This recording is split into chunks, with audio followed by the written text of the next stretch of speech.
आपसे कोई पूछे कि दुनिया का सबसे बड़ा पाप कौन सा है,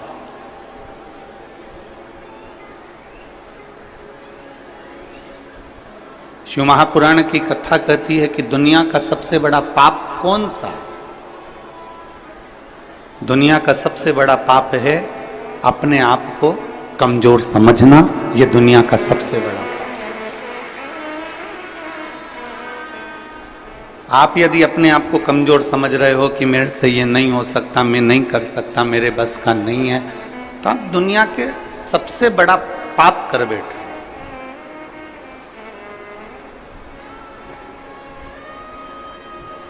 अपने आप को कभी कमजोर मत समझो। रोग से ग्रसित भी हो गए हो तो भी अपने आप को कमजोर मत समझो। कोई बड़ी बीमारी भी लग गई है तो अपने आप को कमजोर मत समझो। कोई बहुत बड़ा टेंशन यदि आपके माथे पर आकर बैठ गया है तो भी अपने को कमजोर नहीं समझो। अपने आप को हम कमजोर क्यों समझे? विषम परिस्थिति में भी जो मुस्कुराता है भोलेनाथ उसका साथ हमेशा देता है, हमेशा। दुनिया का सबसे बड़ा पाप है अपनी आप को कमजोर समझना।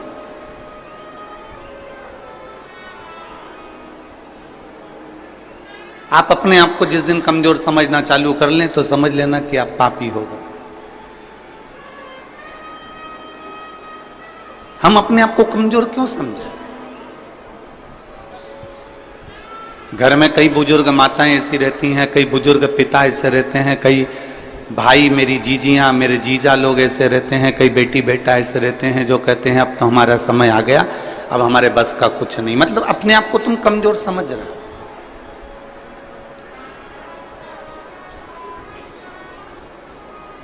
हम पूरे भिलाई वासियों से एक बात पूछना चाहते हैं, जितने लोग कथा में बैठे हैं और जितने लोग आस्था चैनल पर कथा सुन रहे हैं, जितने लोग फेसबुक यूट्यूब पर कथा सुन रहे हैं, आपसे एक बात पूछें, आप उत्तर देंगे सभी लोग?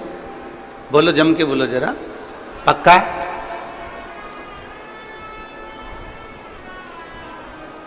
घर में आपको सुबेरे जल्दी उठना है,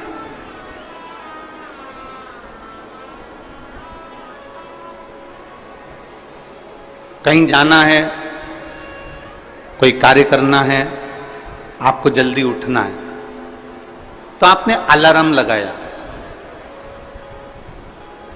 मान लो 4 बजे का लगाया या 5 बजे का लगाया या 3:30 बजे का लगाया।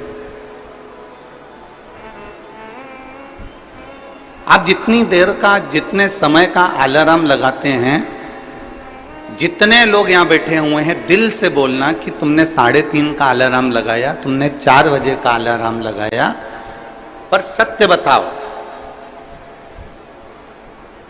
अलार्म तो बाद में बजता है, पहले आपकी नींद खुल जाती है। बोलो सही है कि गलत है? जैसे आपने सोचा कि मुझे 4 बजे का अलार्म लगाया है, मैंने 4 बजे का घड़ी लगाई है, 4 बजे का क्लॉक वॉच लगाया है कि बस इतनी बजे वो 4 बजे बजेगा, टुक टुक टुक टुक टुक टुक टुक टुक टुक टुक टुक टुक बजता रहेगा। कितनी बजे बजेगा वो? बोलो बोलो जम के, 4 बजे बजेगा।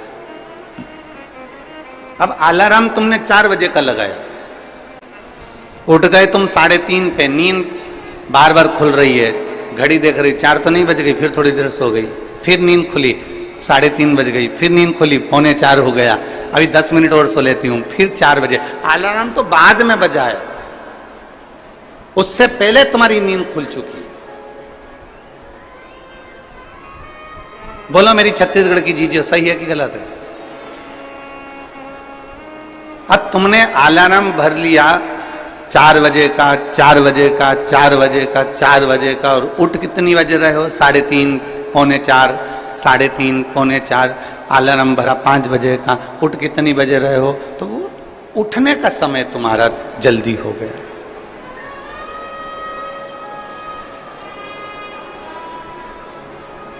अलार्म तुमने 4 बजे का भरा है, अलार्म तुमने 5 बजे का भरा, परंतु तुम जल्दी उठ गए। अब जितनी मेरी बुजुर्ग माताएं बैठी हैं और जितने मेरे बुजुर्ग पिता बैठे हैं और जितने मेरे बहन बैठी हुई हैं, मेरी जीजियां बैठी हैं, मेरे जीजा बैठे हैं, मेरी माताएं बैठी हैं, मेरे भाई बैठे हैं, आप सबसे निवेदन है, आपने भी अपने दिल में एक अलार्म बनाकर रख लिया। कौन सा अलार्म?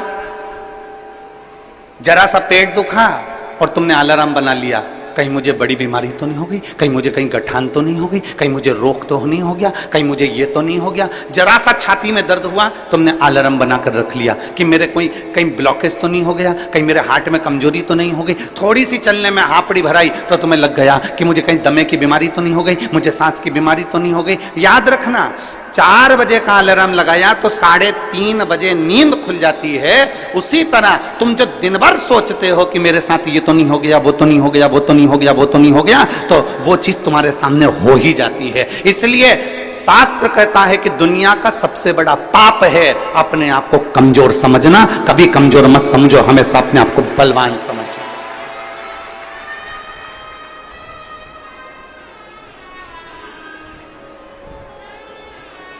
पेट दुखा, तुरंत तुमने सोच लिया कि कोई मेरे पेट में तकलीफ हो गई। छाती दुखी, मेरे को तकलीफ हो गई। सिर दुखा, मेरे को तकलीफ हो गई। आंखों में प्रॉब्लम हो गई। हो सकता है प्रकृति है, चलता रहता है, कभी अच्छा आता है, कभी बुरा आता है। कोई जरूरी नहीं है कि सारे रोग तुमको ही हो जाएंगे, सारी बीमारी तुमको ही हो जाएगी, पर तुमने सोच लिया। जांच कराने जा रही हो ना, तो सबसे पहले सोच के जा रही हो, मुझे ऐसा लग रहा है कि कहीं बड़ी बीमारी के चांस ना हो जाए। मतलब तुमने वो घड़ी भर ली है, तुमने वो अलार्म भर लिया।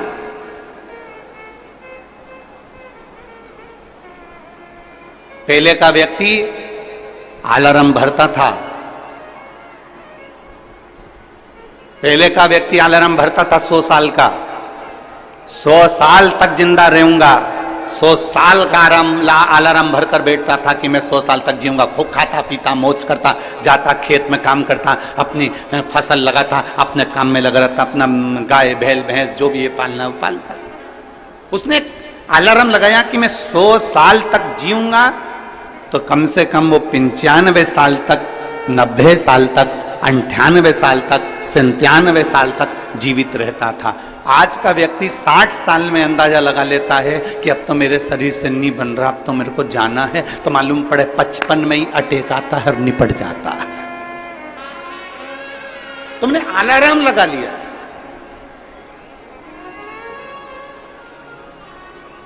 दुनिया का सबसे बड़ा पाप है अपने आप को कमजोर समझे। क्यों कमजोर समझे हम?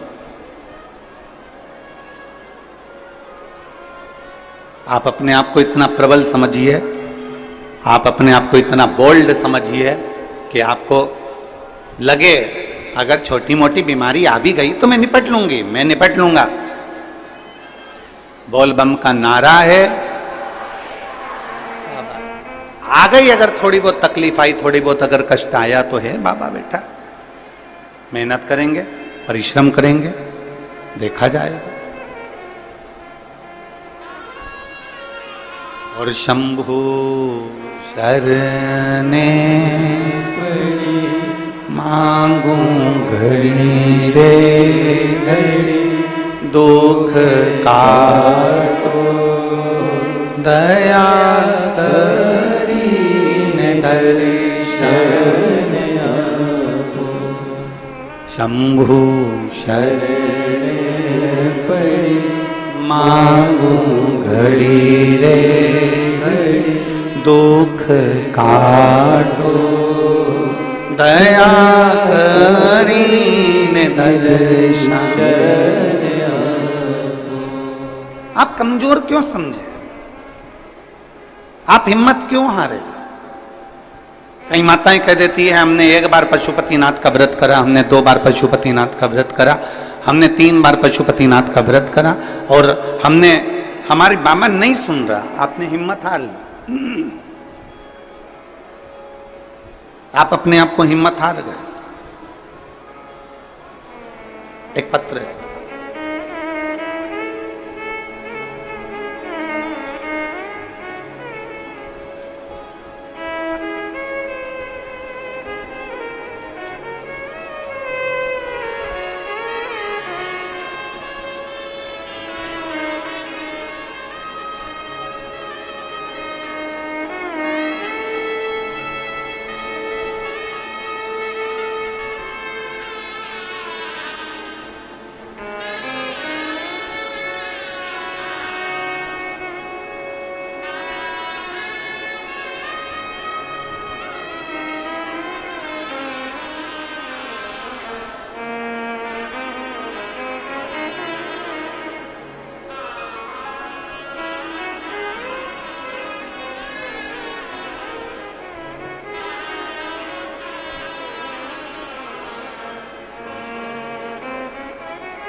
मेरा नाम अनीता साहू है, पति श्री संतोष कुमार साहू।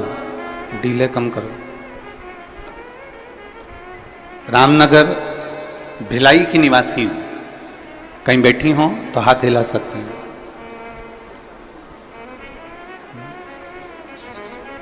अच्छा, जहां भी बैठे हो हाथ हिला दो और आ जाओ, एक बेलपत्र ले जाना। आ जाइए। मेरा नाम अनीता साहू है, पति श्री संतोष कुमार साहू है। रामनगर भिलाई। मोबाइल नंबर मेरा ये है। एक लोटे जल का मैं क्या वर्णन करूं। 2023 मई में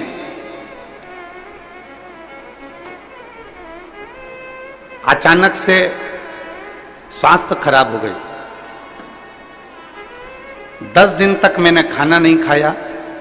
सेक्टर नंबर 2 हॉस्पिटल में भर्ती थी। सोनोग्राफी MRI में पता चला कि लीवर में 9 mm का एक गठान और कैंसर हो गया।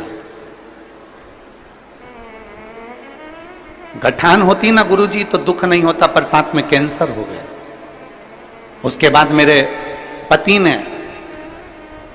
सारे हॉस्पिटलों में जांच कराया तो मालूम पड़ा कि वो कैंसर की बीमारी है और ज्यादा ही तकलीफ है, ज्यादा समय के जीवित नहीं है। शिव जी पे मेरे पति ने जल चढ़ाना प्रारंभ करा। जल लाकर मुझे पिलाना चालू करा, बेलपत्र मुझे देना चालू करा। डॉक्टर का भी इलाज, जैसे आप कहते हो ना कि डॉक्टर शिव का रूप है तो डॉक्टर का भी इलाज चलने दो, डॉक्टर का इलाज जरूर करो। हमने डॉक्टर का भी इलाज करा।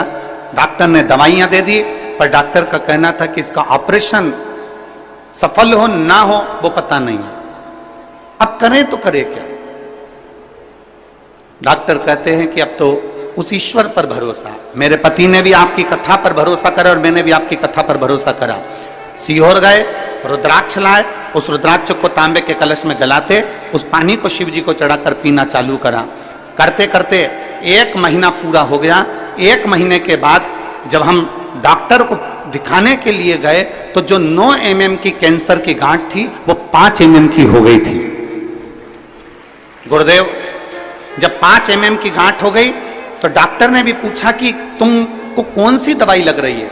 हमने डॉक्टर से कहा हम बेलपत्र खा रहे हैं, रुद्राक्ष का जल पी रहे हैं। डॉक्टर ने दवाइयां फिर दी और फिर वापिस हमने वही जल को पीना प्रारंभ करा। जो डॉक्टर कह रहे थे कि तुम्हारा कैंसर बड़ा विचित्र है लीवर पर, तो जब विचार करा तब वापिस उसको पीना चालू करा और बाबा की कृपा से आज सारी दवाइयां बंद है, केवल बेलपत्री और रुद्राक्ष का जल पीती हूं और डॉक्टर ने सब दवाइयां बंद कर दी। मेरा शरीर ठीक है और मेरा कैंसर समाप्त हो। मैं शिव को प्रणाम करती हूं।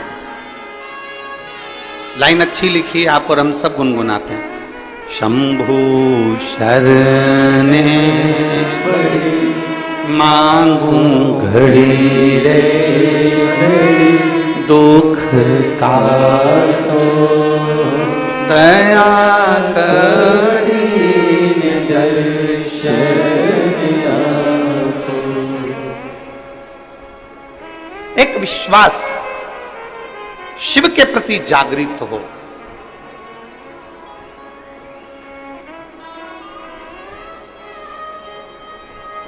हम तो कहते हैं, जैसे ये कथा बोलबम सेवा एवं कल्याण समिति करा रही है, दया सिंह जी इस कथा को आयोजित किए हैं। अमलेश्वर में कथा हुई, साहू जी, खंडेलवाल जी आयोजित किए। इस 6 नंबर सेक्टर में पहले कथा हुई, विनोद सिंह जी इस कथा को कराए थे। फिर एक कथा और हुई थी भिलाई में जो एक समिति ने कराई थी। ऐसे कई हम कहेंगे कि जो कथा के आयोजक होते हैं ना, जो कथा करवाते हैं, हम उनको धन्यवाद देना चाहते हैं। कम से कम आपके कराई हुई कथा से ना जाने कितनों की बीमारियां और कितनों के दुख और कितनों के कष्ट ठीक हो जाए। थोड़ा मेहनत तो आपकी लगती है, पर आपके परिश्रम से ना जाने कितनों को लाभ मिल जाता है, कितनों को।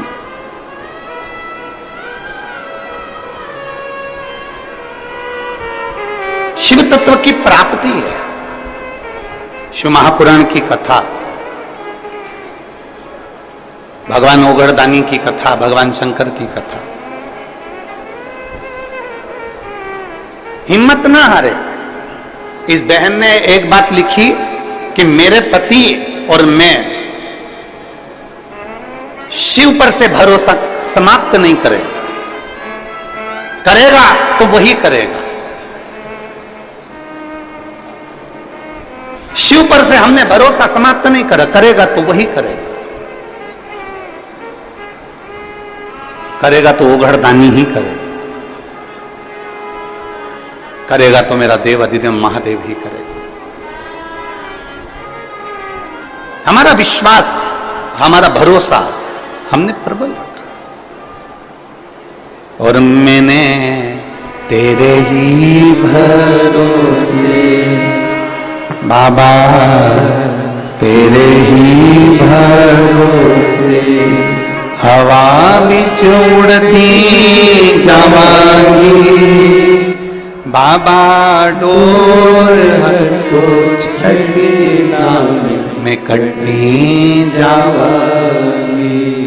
भोले मैं तेरी पतन, शंभो मैं तेरी पतन, हवा बिच उड़ती जावांगी बाबा, डोर हटो छड़ी नाम में कटी जावांगी। एक विश्वास अपने भीतर प्रकट करो।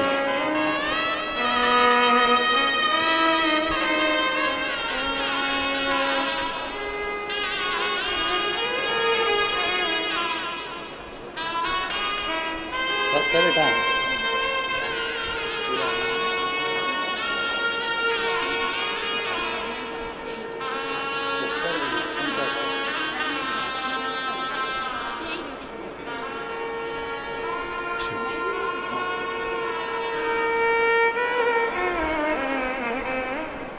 हॉस्पिटल में सिस्टर भी हैं, कह रही हैं कि बाबा ने मेरे को इतना अच्छा कर दिया कि अब मैं वापस हॉस्पिटल में काम करने लगी और मैं स्वस्थ हूं। यह शिव तत्व है। अर्शिला तो कौन अतिथि आए उनका लिख के ला दीजिए। ये शिव तत्व है, ये ओघड़ी है, ये शंभु है, त्रिकालदर्शी है। हमारे भीतर एक विश्वास को हमें पैदा करना है, हमारे भीतर एक भरोसे को हमें दृढ़ करना है, एक विश्वास को दृढ़ करना है। फिर निवेदन है, दुनिया का सबसे बड़ा पाप है अपने आप को कमजोर समझना।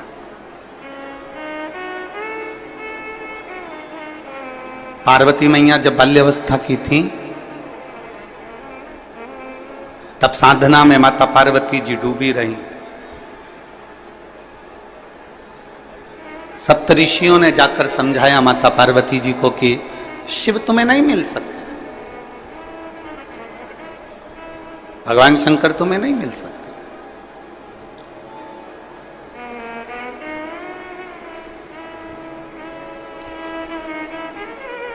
बहुत परीक्षा ली गई माता पार्वती जी की, बहुत।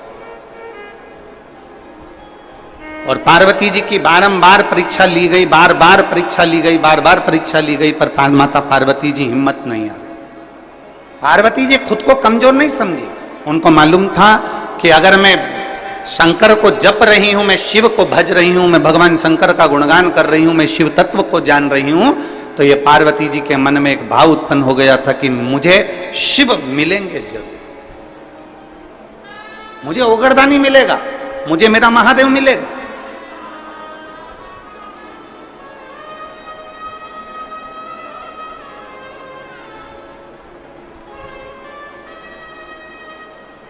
और ध्यान दें, शिव को पाने की ललकता आपके भीतर होना चाहिए।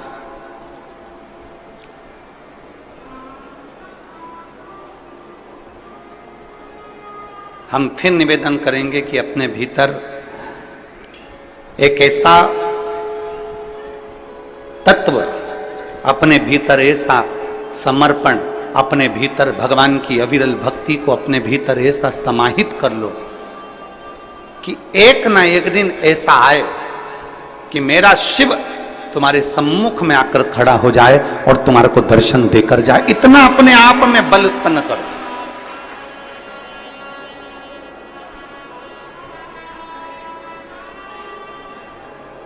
और हो सकता है। हम आपसे पूछें, अभी चीटा देखा है? चीटा बोलते हैं कि मकोड़ा बोलते हैं? यहां पे क्या बोलते हैं, चीटा की मकोड़ा? अरे जम के तो बोलो, चीटा ना। चीटा जब जन्म लेता है तो उसमें पंख रहते हैं क्या? जम के बोलो जरा। नहीं रहते। चीटा जब जन्म लेता है तो उसमें पंख नहीं रहते, पर चीटा अपने कर्म में लगा रहता है, अपने कार्य में लगा रहता है और कर्म करता रहता है, कार्य करता रहता है, करता रहता है, करता रहता है, करता रहता है, करता रहता है। धीरे धीरे धीरे धीरे चीटे में पंख आ जाते हैं। देखे आप लोगों ने चीटे में पंख? चीटा जन्म लेता है जब उसमें पंख नहीं होते हैं, चीटे में पंख नहीं रहते हैं, पर चीटा अपना कर्म करता रहता है, कर्म करता रहता है, तो चीटे में पंख आ जाते हैं, चीटे में पंख उत्पन्न हो जाते हैं और वो चीटा भी उड़ने लगता है। जरा विचार करना, चीटा अपना कर्म करता रहता है तो एक दिन परमात्मा उसको भी पंख लगा देता है, और यदि आप अपने कर्म के प्रति जागरूक हो जाएंगे तो वो परमात्मा आपको भी पंख लगाकर आगे बढ़ा है, आपको अपनी मंजिल तक पहुंचा देगा।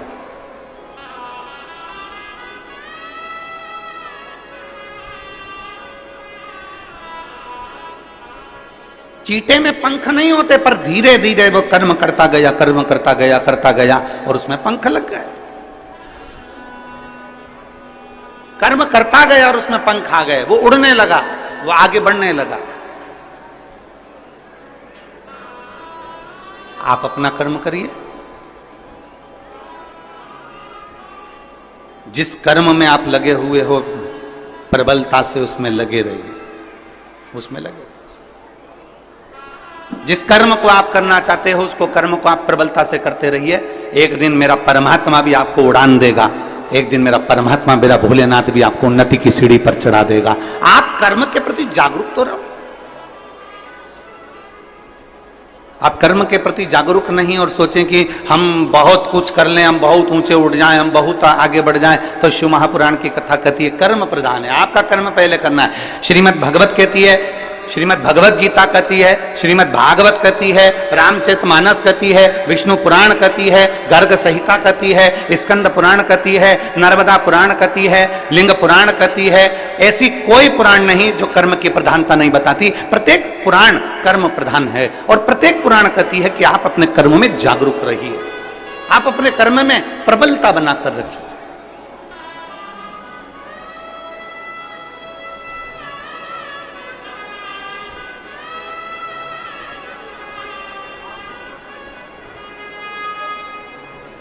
हमारे बीच में माननीय पवन साय जी, भाजपा प्रदेश संगठन मंत्री छत्तीसगढ़ शासन से, एवं माननीय नंदन जैन जी, भाजपा प्रदेश कोषाध्यक्ष छत्तीसगढ़ शासन से आए हैं। आप दोनों पधारे व्यासपीठ का पूजन करने के लिए, पधारिए। एक बार इनके लिए जोरदार ताली बजाकर स्वागत मंगल।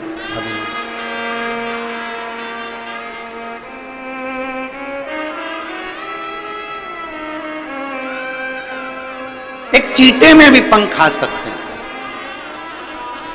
बस उसमें कर्म की लगनता होना चाहिए।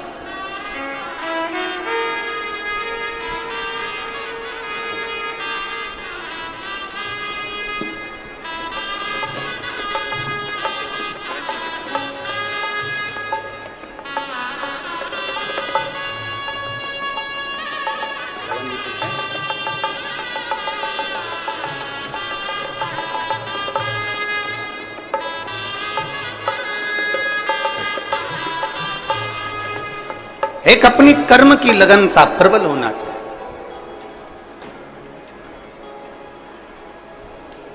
और जब हमारे कर्म की लगनता प्रबल होगी तो हम अग्रण्यता की ओर बढ़ेंगे। पर हम अपना कर्म पूरा नहीं कर पाते। हम उसको सोच लेते हैं मेरे बस का नहीं है, मैं नहीं कर सकता, मेरे बस में नहीं है, मैं ऐसा नहीं कर पाऊंगा, ये मेरे बस का नहीं है। नहीं नहीं, शिव कथा कहती है दुनिया का सबसे बड़ा पाप है अपने आप को कमजोर समझना। हम क्यों कमजोर समझते?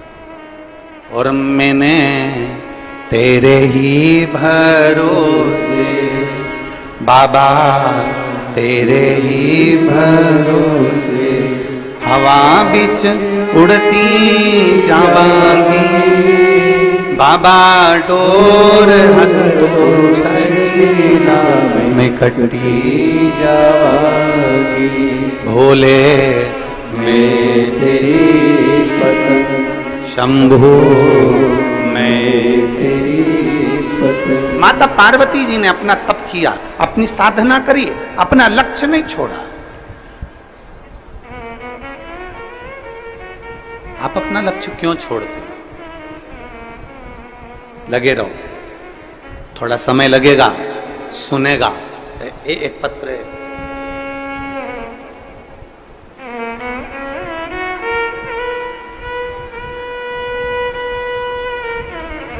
मैं राजकुमारी यादव, पति श्री शांतिलाल यादव, पोरिया कला, पुरानी बस्ती, वार्ड नंबर 54, दुर्ग की निवासी हूं। आप ही हैं? श्री शिवाय नमस्तुभ्यं। एक लोटे जल का मैं क्या वर्णन करूं? आ जाओ, बेलपत्र लेकर चले गए।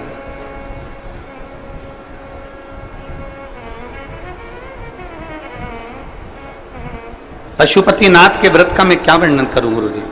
मेरी भतीजी जिसकी शादी को 17 साल हो गए थे, 17 साल से उसके घर में संतान का सुख नहीं था। ऐसी कोई जगह नहीं जहां हम हमारी भतीजी को लेकर नहीं गए, और 17 साल उसको हमने हर जगह हर डॉक्टर को दिखाया, टेस्ट बेबी भी करवाया, पर संतान का सुख नहीं आया। हमने हमारी भतीजी को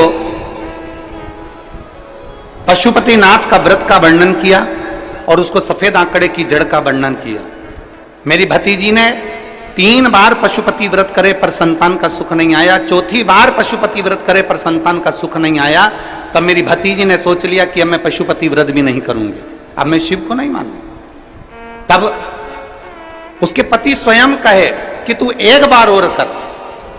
वो सियोर वाला महाराज कहता, हिम्मत मत हारना, बाबा देगा जरूर। 5वीं बार पशुपति व्रत करा और बाबा की कृपा ऐसी हुई कि बाबा की कृपा से 15/7/2024 को मेरी भतीजी के यहाँ 17 साल के बाद संतान की प्राप्ति, जिसका फोटो में लगा रही हूं। फोटो को आप लोग LED पर देख सकते हैं। 17 साल बाद मेरे भतीजी के यहाँ संतान की प्राप्ति। अर्थात वही कथा जो अभी चल रही है कि दुनिया का सबसे बड़ा पाप अगर कुछ है तो अपने आप को कमजोर समझ। हम हिम्मत क्यों हारे?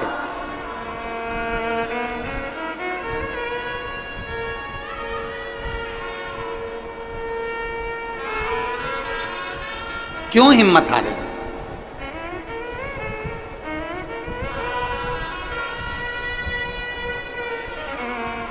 आप लोग पशुपतिनाथ का व्रत करते हो? कौन कौन ने करा? जरा हाथ उठाओ तो। आ जाइए, आ जाइए, आ जाओ, आ जाओ, जल्दी आओ, जल्दी आओ, जल्दी आ जाओ।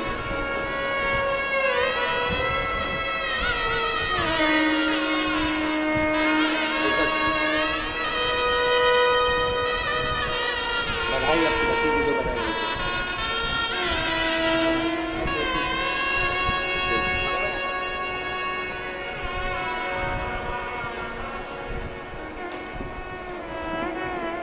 कितने लोगों ने पशुपति व्रत किया? बहुत बढ़िया, रख लो, रख लो।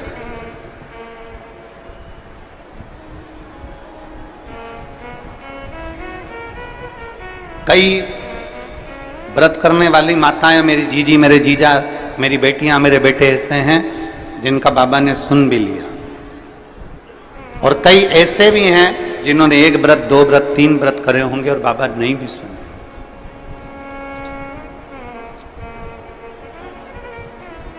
पर निवेदन है, थोड़ा रुकना, नहीं सुन रहा ना बाबा, थोड़ा रुकना, 2-3 महीना रुकना, 2 महीना रुकना, 1.5 महीना रुकना, 15 दिन रुकना, फिर एक बार विश्वास के साथ,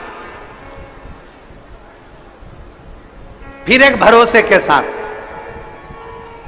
टीवी पर शिव महापुराण की कथा सुनना, मोबाइल पर कथा सुनना, यदि पंडाल में मिल जाए तो पंडाल में सुनना, और उस दिन से फिर नियम बना लेना कि बस मैंने कथा सुन ली है, अब मैं विश्वास रखकर 5 व्रत मेरे पशुपति नाथ के फिर करूंगी, और मेरा भरोसा कहता है मेरा शंकर मेरी झोली खुशियों से भरेगा जाए।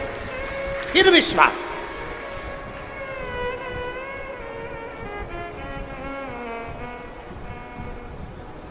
कल हम जब मिल रहे थे, दया सिंह जी कल जब सबसे मिला रहे थे, तो वहां पर एक पत्र एक बेटी ने दिया, एक पत्र।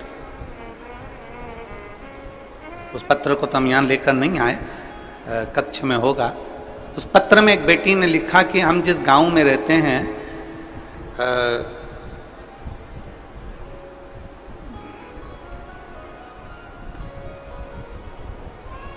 उसने उसके गांव का नाम भी लिखा था कोई। हम उस गांव में जहां हम रहते हैं वहां पर जितने भी हमारे साथ वाले हैं, जितने भी हमारे साथ में मंदिर जाया करते थे, देवालय, पूर्व की बात बता रहे हैं गुरुजी, जब जाया करते थे तो धीरे धीरे धीरे धीरे उन्होंने मंदिर जाना बंद कर दिया और दूसरी जगह जाना चालू कर। अब मंदिर जाने वाले कम हो गए थे और दूसरी जगह जाने वाले, रविवार को जाने वाले ज्यादा हो गए थे। हम केवल 6 लेडीज ऐसी थीं जो हमारे गांव में हम भगवान को भजते थे, भगवान को मानते थे, पर हम शिव को भी नहीं जानते थे, हम तो केवल भगवान को मानते थे कि भगवान को मानना। हमारे गांव की बात बता रहे हैं गुरुजी। बाकी के सब यहां वहां जाने लगे और धीरे धीरे धीरे धीरे उन्होंने मंदिर जाना छोड़ दिया। और ऐसा नहीं गुरुजी कि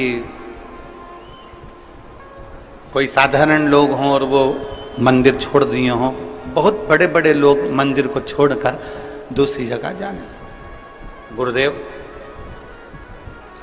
आपकी कथा सुनने के बाद में हमारे पास में पत्थर का शिवलिंग नहीं था, हमारे पास में पाषाण का शिवलिंग नहीं था, हमने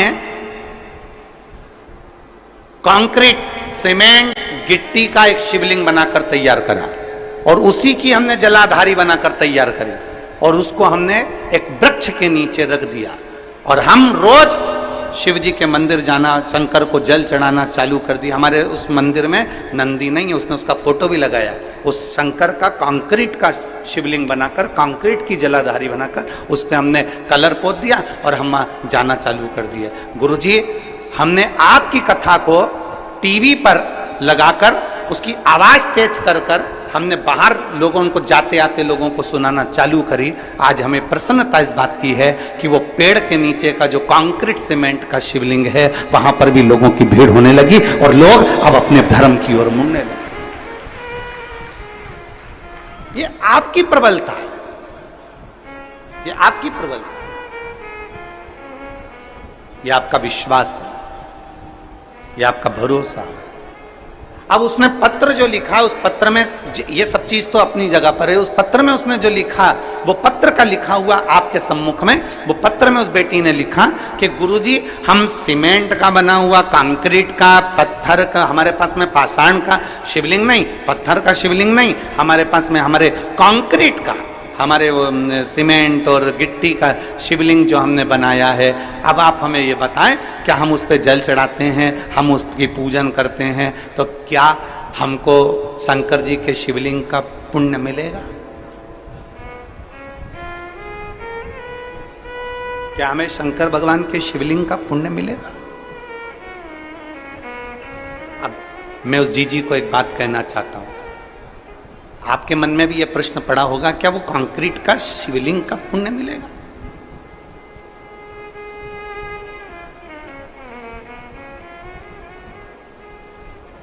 पहले तो मैं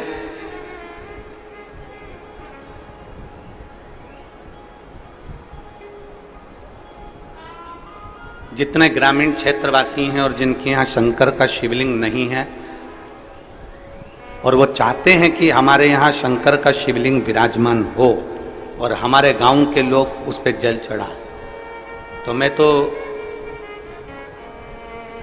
ये जितनी समितियां यहाँ पहले कथा करवा चुकी हैं, चाहे वो दया सिंह जी हैं, आपको भी कहूँगा, और पीछे के जितनी समितियां पूर्व की भी हुई हैं, और आसपास अमलेश्वर और हमारे क्षेत्र में जहाँ जहाँ हमने कथा करी है, एक ऐसा छत्तीसगढ़ में एक ऐसा स्थान नियुक्त किया जाए कि अगर किसी ग्रामीण में भी अगर शिवलिंग की जरूरत हो तो ओमकारेश्वर से या ममलेश्वर से या नर्मदा के तट से एक कंकर का भले छोटा सा शिवलिंग लाकर दिया जाए, जिससे वो गांव में पूजन होने लगे और उस गांव के आनंद।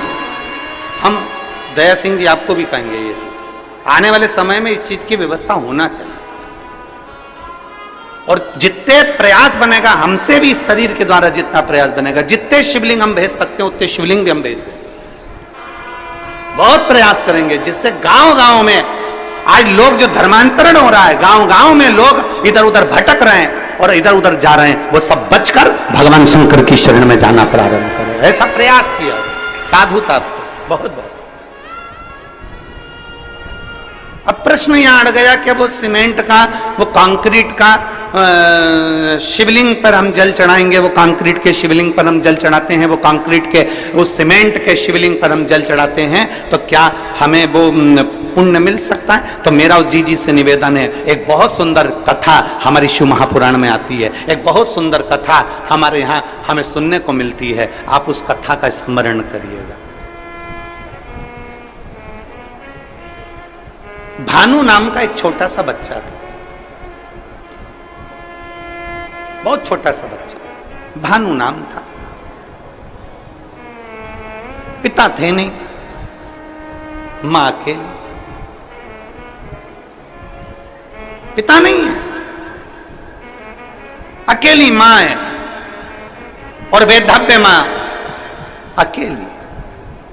भानु का पालन पोषण कर रही है, खूब अच्छे से उसको रख रही है, खूब अच्छे से उसको खिला रही पिला रही, जितना बन सकता है उससे बात करती। सुंदर दृष्टांत है।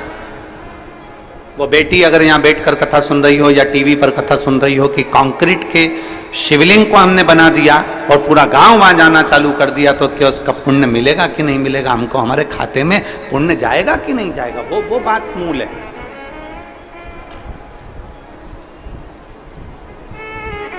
हमारे पास शिवलिंग नहीं था तो हमने वो कंक्रीट का बना दिया, तो उसका पुण्य है कि नहीं? उसके लिए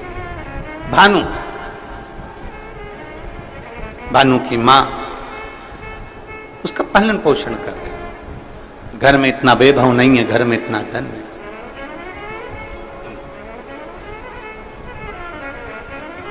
एक बात आज फिर कहते हैं, तुम्हारे घर में धन की कमी होगी ना, चल जाएगी।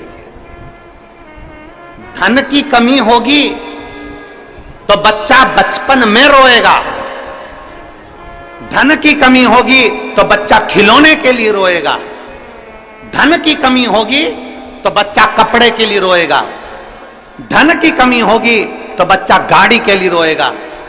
अगर तुम्हारे घर में धन की कमी है ना, चलेगा, पर तुम्हारे घर में संस्कारों की कमी नहीं होना चाहिए, नहीं तो जिंदगी भर रोना पड़ेगा।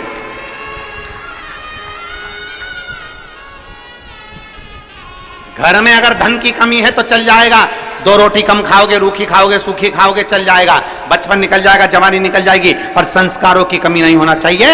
अगर हमारा संस्कार समाप्त हो गया तो हमें जिंदगी भर रोना पड़ सकता है, जिंदगी भर, जिंदगी भर चलेगा। धन की कमी चलेगी पर संस्कारों की कमी ना हो। संस्कार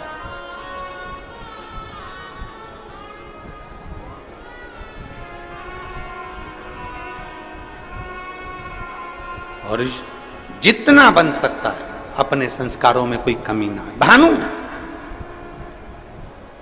भानु की मां भले धन में कमी थी पर संस्कारों में कमी नहीं रखी भानु की। एक दिन भानु ने अपनी मां से पूछा, मां सबके घर में खूब सारा सी ठाठ है पर हमारे घर में कुछ नहीं है। मां के मुख से निकल गया, जिस दिन महादेव चाहेगा उस दिन ठाठ भी दे देगा। जिस दिन महादेव चाहेगा उस दिन ठाठ दे देगा। 5 वर्ष का भानु जहां भी खेलने बैठता है, जहां भी खेलता है, खेलते खेलते मिट्टी को उठाकर, धूल को उठाकर, जो जमीन पर खेलता है तो वहां की मिट्टी को ऐसा इकट्ठा करता है, शिवलिंग बनाता है, जलाधारी बनाता है। पेड़ पत्ती का पत्तियां तोड़ता है वृक्षों से, उसके ऊपर चढ़ा देता है। थोड़ी देर बाद भानु उसको मिटा देता है। फिर कहीं खेलता है, मिट्टी में गया, मिट्टी का शिवलिंग बना लेता है। पत्तियां तोड़ता है, शिवजी पे चढ़ा देता है, उसको मिटा देता है। 4 छोटी छोटी डंडियां लाकर खड़ी करता है, उस पे झोपड़ी बनाता है, उसके अंदर एक मिट्टी का शिवलिंग बना लेता है, उस पे पत्तियां लाता है, तोड़कर चढ़ा देता है। ये केवल भानु की कथा नहीं, ये आपकी और हमारी भी कथा है। बचपन में कई बेटियां, बचपन में कई बेटे, बचपन में छोटे छोटे लड़के, सोमवार आता है, मंगलवार आता है, बुधवार आता है, गुरुवार आता है, ऐसे कई दिन, कोई शिवरात्रि, कोई सावन का महीना आता है, छोटे छोटे बच्चे डंडियां लाते हैं तोड़कर, छोटी छोटी डंडियां तैयार कर कर उस पर छप्पर डालकर उसमें मिट्टी का शिवलिंग बना लेते हैं, उसका श्रृंगार कर देते हैं, उसके ऊपर पत्ता पत्ती लाकर चढ़ा देते हैं। कई लोग हंसते हैं, बताओ कैसा मूर्ख है, कैसे इसमें अकल नहीं है, छोटा सा बच्चा है, इसने ऐसा कर लिया। घर के अंदर वो भगवान की पूजन करता है, छोटा सा बच्चा।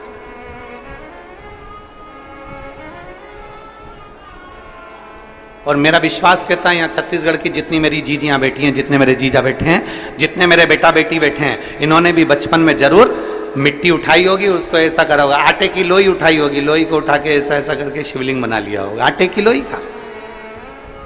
चावल बनाया होगा तो चावल का।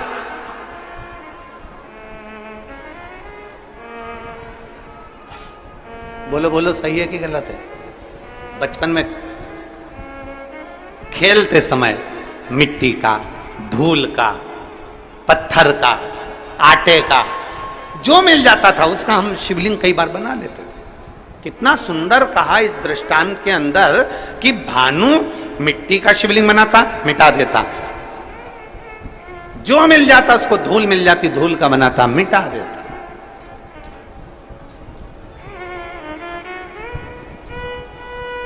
शिव महापुराण की कथा कहती है, भूल वश भी, भूल से भी, भूल से। कितना सुंदर कहा। कई बार बादल देखते हैं ना, बादल, कई बार बादल देखते हैं तो बादल में भी शिवलिंग का दर्शन होता है। कई बार वहां शिवलिंग आया नहीं है, वहां शिवलिंग आया नहीं है, पर बादल देख रहे हो और दूसरे भी देख रहे हैं, उनको नहीं दिख रहा है, पर आपको बादल में ऐसा लग रहा है कि ये जलाधारी है, ये शिवलिंग है, ये सामने नंदी है, ये शंकर है, ये पार्वती है। बादल में भी आपको शिवलिंग का दर्शन हो रहा है। कई बार पानी में, कई बार शिवलिंग में, कई बार वृक्ष में, कई बार बेलपत्री की पत्ती में भी शंकर के शिवलिंग का दर्शन हो जाता है। कई बार फूल में शिवलिंग का दर्शन हो जाता है। क्यों, किस लिए, किस भाव से?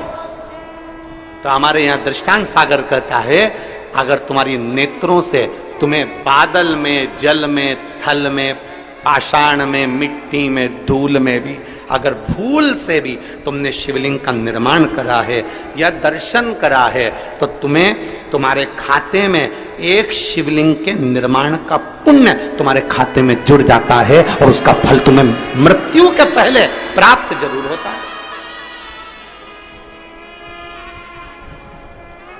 वो मिलता जरूर है। अब बादल में शिवलिंग बना, बादल में धुएं से, भाप से शिवलिंग का दर्शन हुआ, तो यहां शिवलिंग बना नहीं है, ये आपकी दृष्टि में, आपके मन में शिवलिंग समाया था तो आपने उसको शिवलिंग बनाया। वो देख ऐसा लग रहा है, ऐसा लग रहा है ना कि सामने जलाधारी है, ऐसा लग रहा है ना सामने शिवलिंग है, ऐसा लग रहा है ना कि सामने शंकर है। मतलब तुमने अपने दिल से बादल में भी शिवलिंग बनाया है, मतलब एक शिवलिंग बनाने का पुण्य तेरे खाते में जा चुका है। तुमने बेलपत्र में दर्शन करा, देखो ऐसा लग रहा है ना ये जलाधारी है, ये शिव है, ऐसा लग रहा है ना, मतलब तुमने बेलपत्र में भी शिवलिंग बनाया है, एक शिवलिंग का पुण्य तुम्हारे खाते में चला गया। केवल एक मिट्टी का बनाया, पाषाण का बनाया या कोई चीज का बनाया, ये हमारे खाते में पहुंच गया। एक शिवलिंग भले तुमने दिल से, मन से, भाव से बनाया, पर पहुंच गया।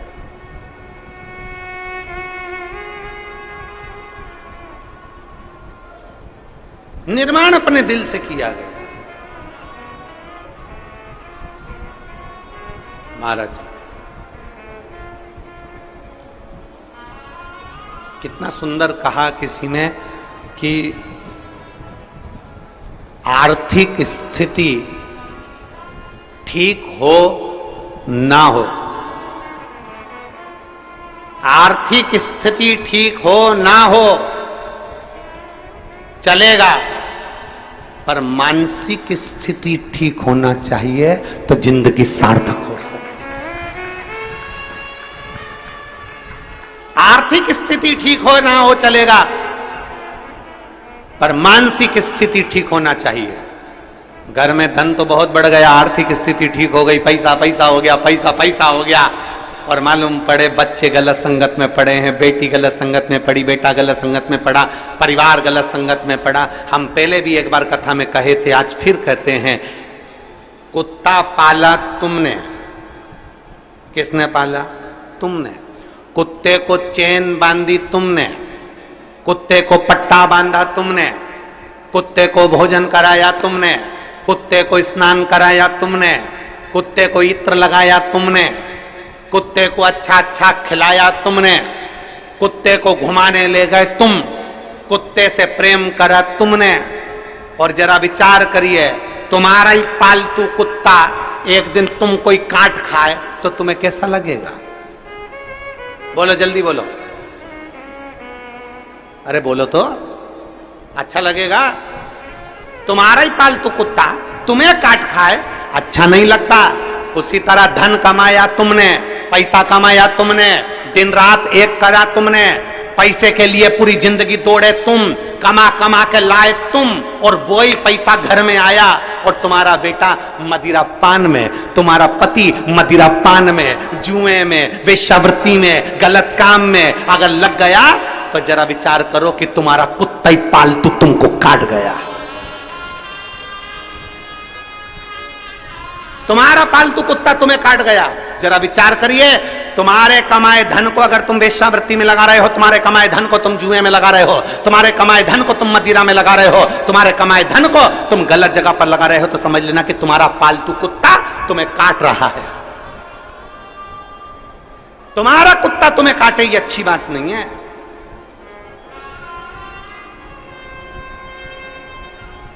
अपन ने कमाया, काय के लिए कमाया था? ईश्वर राम की जिंदगी के लिए, सुख के लिए, खुशी के लिए।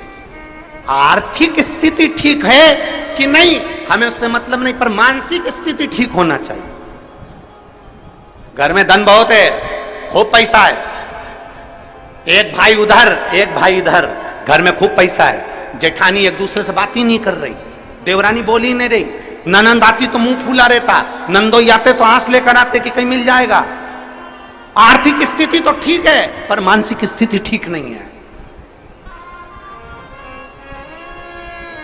सास दिन भर अपने काम में लगी है, मां अपने मोबाइल में लगी है, बाप कमाने में लगा है, ताऊ चाचा अपने काम में लगे हैं, ताई चाची अपने काम में लगी है, बुआ फूफा अपने काम में लगे हैं, छोटा सा बच्चा दिन भर घर में इधर उधर घूमता फिर रहा है, और घर के लोग आस लगा के बैठे हैं कि बुढ़ापे में हमारी औलाद हमको पानी देगी, बुढ़ापे में हमारी औलाद हमसे प्रेम करेगी, बुढ़ापे में हमारी औलाद हमको चाहेगी। बचपन में तुम अपना मोबाइल नहीं छोड़ रहे, सास अपना काम नहीं छोड़ रही, चाचा चाची अपना काम नहीं छोड़ रहे। जब तुम बच्चे को बचपन में प्रेम नहीं दे पा रहे तो बुढ़ापे में बच्चा तुमको भी प्रेम नहीं दे सकता, ये निश्चित है।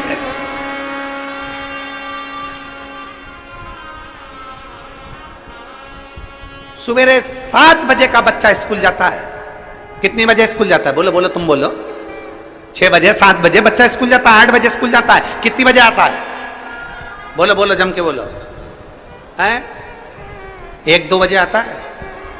1 बजे, 2 बजे, 1:30 बजे, 3 बजे, 12 बजे, जितनी बजे भी बच्चा आता है। सुबह 8 बजे का गया बच्चा 12-1 बजे आता है। 12-1 बजे बच्चा आता है और आते से ही बच्चा आया और आने के बाद उसको मम्मी ने बस थोड़ा बहुत खाने पीने का दिया और मालूम पड़े फिर वापिस वो मोबाइल माँ लेकर अपने कमरे में चली गई, लेट गई, सो गई, अपने कमरे में अपना मोबाइल में मस्त हो गई। बच्चा क्या कर रहा है? दादी अपने कमरे में, दादा अपने कमरे में, बुआ अपने कमरे में, चाचा अपने कमरे में, चाची अपने कमरे में, ताई अपने कमरे में। और बच्चा दिन भर क्या कर रहा है?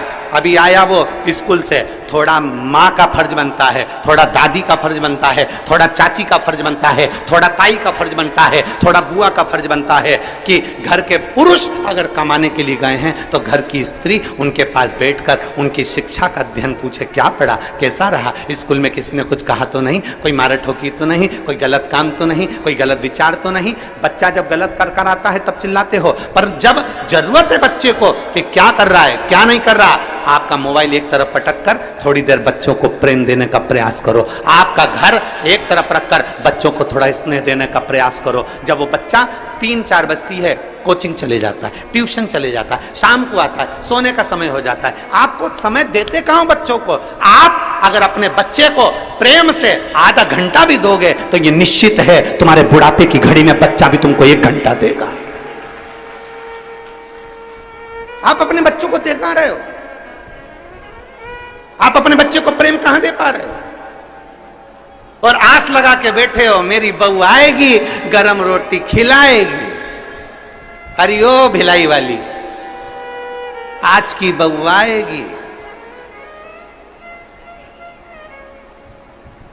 पति को होटल ले जाएगी, खुद खाएगी और तेरे को ठेंगा दिखाएगी।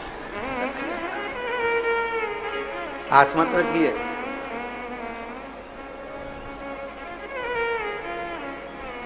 आर्थिक स्थिति ठीक ना हो चलेगा, पर मानसिक स्थिति ठीक रखिए। धन नहीं है ना तो भी संतुष्ट रहो, और धन है तो भी संतुष्ट रहो। धन है तो भी खुश, नहीं है तो भी खुश। हम जिस दिन से पहले दिन से यहां आए हैं भिलाई में कथा करने के लिए, दया सिंह जी जिस समय हमको एयरपोर्ट लेने के लिए गए, एयरपोर्ट से जब हमको लेके आ रहे थे उस समय से लेकर आज तक इनके मुख पे एक ही चीज रटी हुई है, गुरु जी हर साल कथा करने आओ, हम हर साल व्यवस्था करें। ऐसा एक दिन नहीं गया है कि इन्होंने, इस व्यक्ति ने एक बार भी अगर छोड़ दिया हो, ऐसा कोई दिन नहीं गया। रोज एक ही बात, गुरु जी सावन का महीना या कोई भी महीना आप दे दिया करो, साल में एक बार हमारे भिलाई वासियों को शिव महापुराण की कथा सुनने को मिल जाए। बस ऐसे प्रयास साधु ताया, ऐसा प्रयास।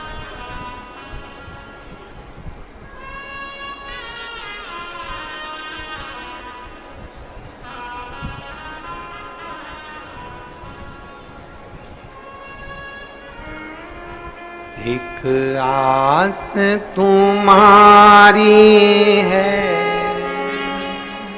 विश्वास तुम्हारा है,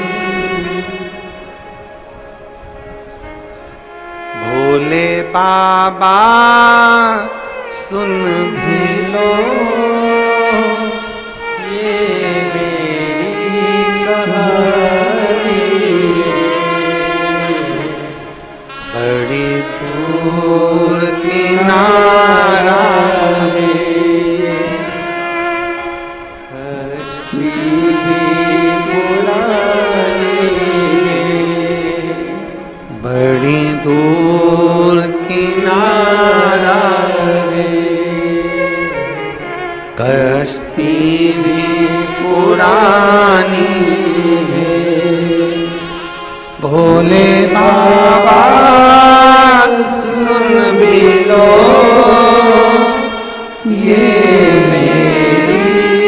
सुहानी मैंने तुमको पुकारा है, मैंने तुमको पुकारा है।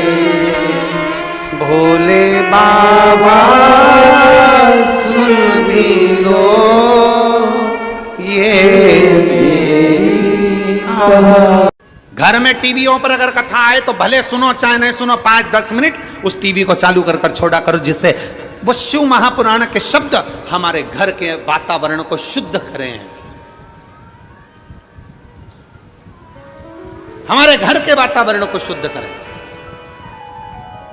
घर में अगर आपके घर में लाइट है और कोई अगर मशीन हो तो मोबाइल में या मशीन से श्री शिवाय नमस्तुभ्यं, श्री शिवाय नमस्तुभ्यं।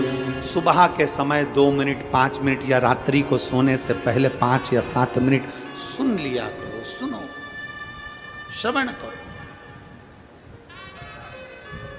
उतारो उसको।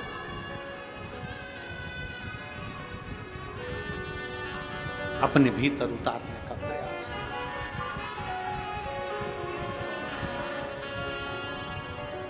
एक पत्र है,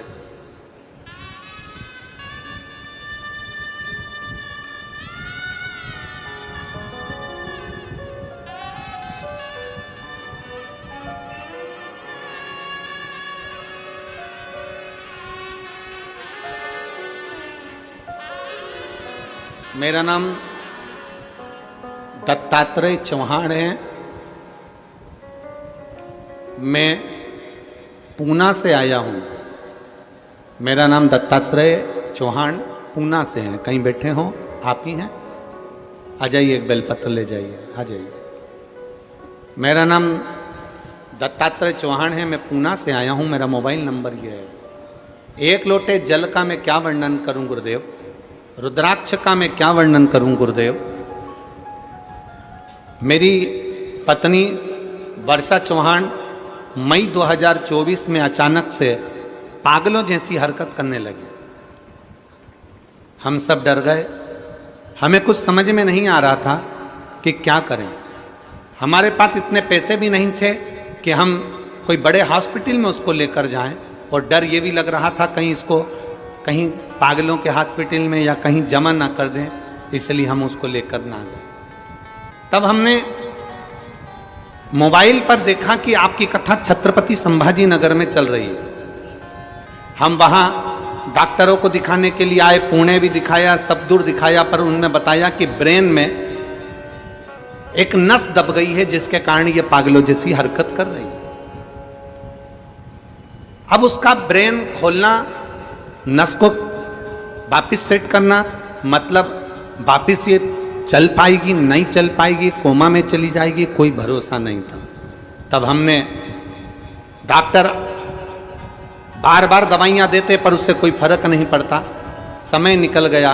तब हमने एक बार मन बनाकर शिव महापुराण की कथा सुनी, सीहोर गए, वहाँ का रुद्राक्ष लेकर आए और तांबे के कलश में गलाकर उस रुद्राक्ष का पानी हमारी धर्मपत्नी को देना प्रारंभ करा।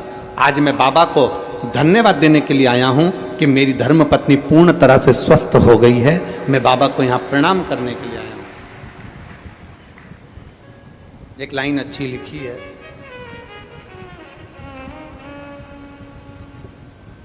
मुझे मेरे बाबा ने बहुत दे दिया है, तेरा शुक्रिया है, तेरा शुक्रिया है। मुझे भोले बाबा ने बहुत दे दिया है, तेरा शुक्रिया है, तेरा शुक्रिया है। ये जायदाद दी है, औलाद दी है, मुसीबत में हर वक्त इमदाद दी है, तेरा ही दिया मैंने खाया पिया तेरा शुक्रिया है, तेरा शुक्रिया है। मुझे भोले बाबा ने बहुत दे दिया है, तेरा शुक्रिया है, तेरा शुक्रिया है। भगवान देवादिदेव महादेव से प्रार्थना करिए, भगवान शंकर से निवेदन करिए। तारकासुर असुर होकर, तारकासुर असुर प्रवृत्ति का होने के बाद भी भगवान शंकर की शरणागति प्राप्त करता है। उसके मन में गलत भाव नहीं, उसके मन में गलत विचार नहीं, उसके मन में शिव के प्रति गलत सोच नहीं, गलत दृष्टि नहीं। अजय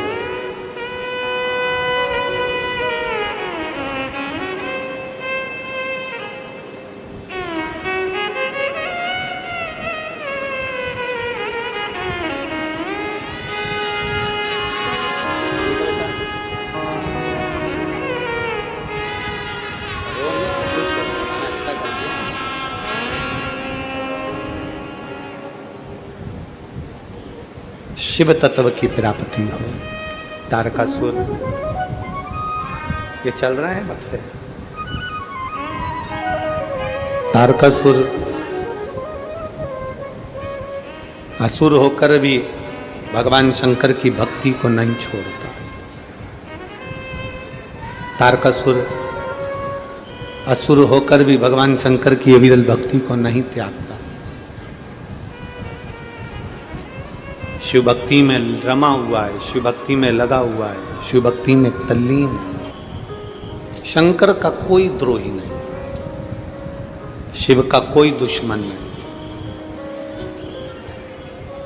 संसार सागर में अगर जन्म ले, मृत्यु लोक में अगर जन्म ले, मृत्यु सागर में अगर आओ, तो ये मानकर चलो कि हमारा कोई दुश्मन नहीं है, हमारा कोई द्रोही नहीं है।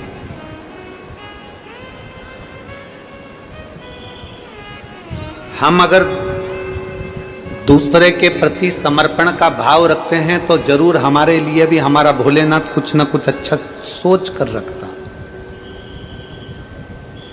हमारा शंकर हमारे लिए कभी गलत नहीं कर सकता।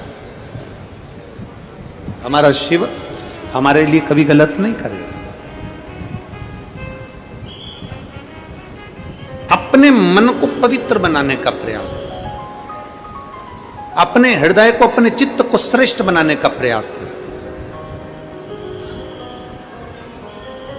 जब हम हमारे मन को, जब हमारे चित्त को, हमारी वृत्ति को श्रेष्ठ बनाने का प्रयास करेंगे तो संपूर्ण क्षेत्र हमें श्रेष्ठ ही नजर आएगा। संपूर्ण क्षेत्र। एक बड़ा सुंदर संवाद आता है, हम हमेशा कथा में कहते हैं, आप लोगों से भी हम बार बार विनय करते हैं, बन सके इन हाथों से भूखे को भोजन करा दो, प्यासे को पानी पिला दो। किसी की चिकित्सा व्यवस्था कराना हो तो उसकी मेडिसिन करवा दो। बन सके कहीं अच्छा काम बन सके, किसी की एजुकेशन कराना है कराओ। कुछ श्रेष्ठ करने का प्रयास करें, कुछ अच्छा करने का प्रयास करें। जब हम अच्छा करते हैं तो हमें अच्छा प्राप्त होता है। किसी कथा में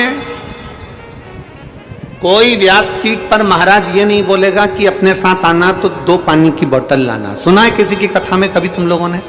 जम के बोलो जरा, जम के। सुना है कभी?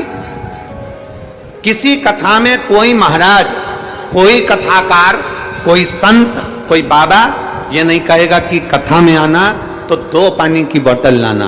कोई महाराज तुमसे ये नहीं कहेगा कि कथा में आना तो अपने बिछाने की दरी आसन साथ में लाना। कोई महाराज ये नहीं कहेगा कि कथा में आना तो अपना ओढ़ने का साथ लाना।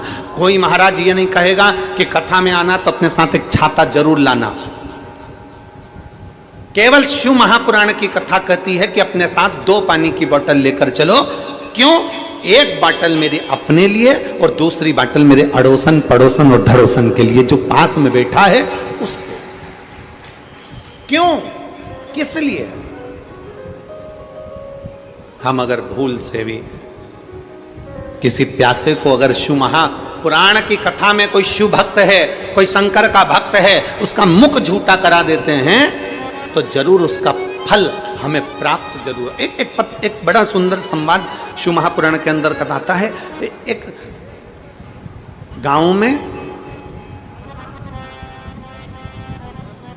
दो भाई रहते थे। गांव के अंदर दो भाई का निवास, दो भाई रह रहे और उसमें जो एक भाई है वो बड़ा भगवान शंकर के प्रति उसकी अविरल भक्ति है, शिव जी के प्रति उसका बड़ा विश्वास है, शंकर के प्रति उसका भरोसा है, शंकर के प्रति उसका बड़ा विश्वास, बड़ा भरोसा है।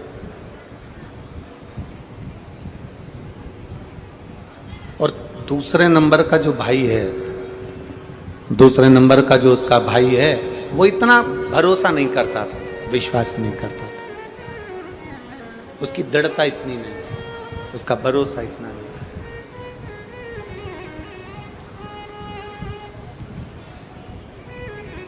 दोनों भाई खेती करते और गन्ने की फसल लेते। गन्ना जानते हो? अरे बोलो तो जम के, जानते हो ना गन्ना? यहाँ और कुछ बोलते हो तो बात दूसरी है।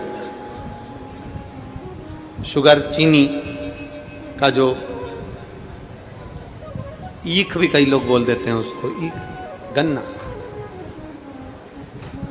दोनों भाई गन्ना लगाते, गन्ने की फसल लेते और गन्ने की फसल लेकर उसका आधा गन्ना तो वो शुगर मिल में भेज देते, शुगर फैक्ट्री में, और आधा गन्ना उसका जो है वो गुड़ बनाने में काम में ले लेते।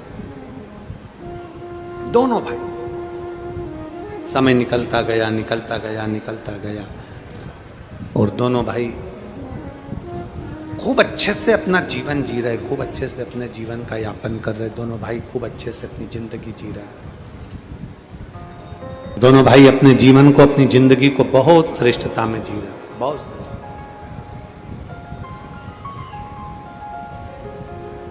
बड़ा भाई शंकर भगवान को रिझाता था, शिव भक्ति करता था, शंकर का स्मरण करता था, शिव तत्व को जानता था। उसका एक नियम बड़ा प्रबल था। बड़े भाई बड़ा भारी नियम था उसका।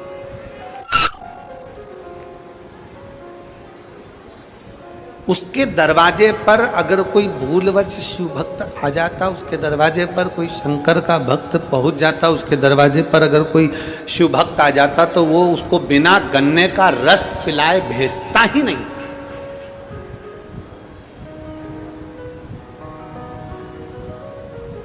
गन्ने का रस पिलाएगा, गुड़ बना होगा तो गुड़ की ढेली उसको खिलाएगा, गुड़ खिलाएगा तो खिलाएगा, साथ में गुड़ उसके साथ में बांध कर कपड़े में भी दे देगा कि तुम्हारे साथ ले जा। 2 डली, 3 डली, 4 डली गुड़ की उसने बांधी और दे दिया, ये गुड़ की डली, ये लेकर चले जाए, गुड़ इसको बांध कर दे दिया उसको और ले जा। गुड़ की डली बांध कर उसको दे दी, ये ले जा। कोई शंकर का भक्त, अब जितने भी शिव भक्त थे ना, जितने शंकर जी के भक्त थे, जितने भगवान देवादिदेव महादेव के भक्त थे, वो सारे के सारे भगवान शंकर के जितने भक्त, वो जब भी निकलते तो उनके यहाँ रुकते। भैया कैसे हो भाऊ, कैसे हो? बढ़िया, आओ सब बैठो, गन्ने का रस पियो। गन्ने का रस पिलाया, गुड़ खिलाया, गुड़ खिला के गुड़ की डली वो भी बांध कर दे दी। अब छोटा भाई देखता तो बहुत कुड़ता, छोटे भाई को बड़ा बुरा लगता। छोटे भाई को लगता बताओ गजब का मेरा भाई है, मेहनत हम दोनों कर रहे हैं, काम हम दोनों कर रहे हैं, फसल हम दोनों ले रहे हैं, सारा पानी हम दोनों फेर रहे हैं, दवाई हम दे रहे हैं, गुड़ हम बना रहे हैं, मेहनत हम कर रहे हैं, और ये आते हैं थोड़े बहुत लोग और खा पी के चले जाते हैं। गुस्से में लाल हो गया भाई। छोटे वाले को तो बड़ा तन्न फन्न हो गया, छोटे वाले को तो रहा नहीं गया।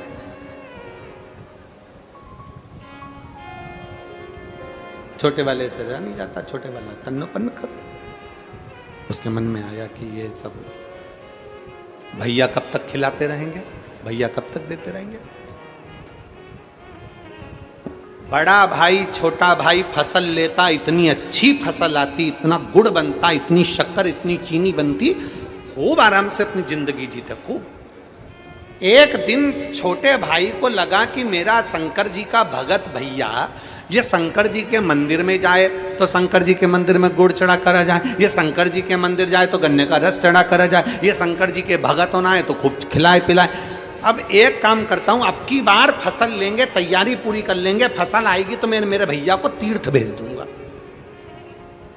फसल का जब आने का समय होता है ना, तभी ये शंकर के भगत होना जाते हैं। कितना सारा गुड़ दे देना पड़ता है, कितना सारा गन्ने का रस दे देना पड़ता है। अब की बार भैया को तीर्थ भेज दूंगा।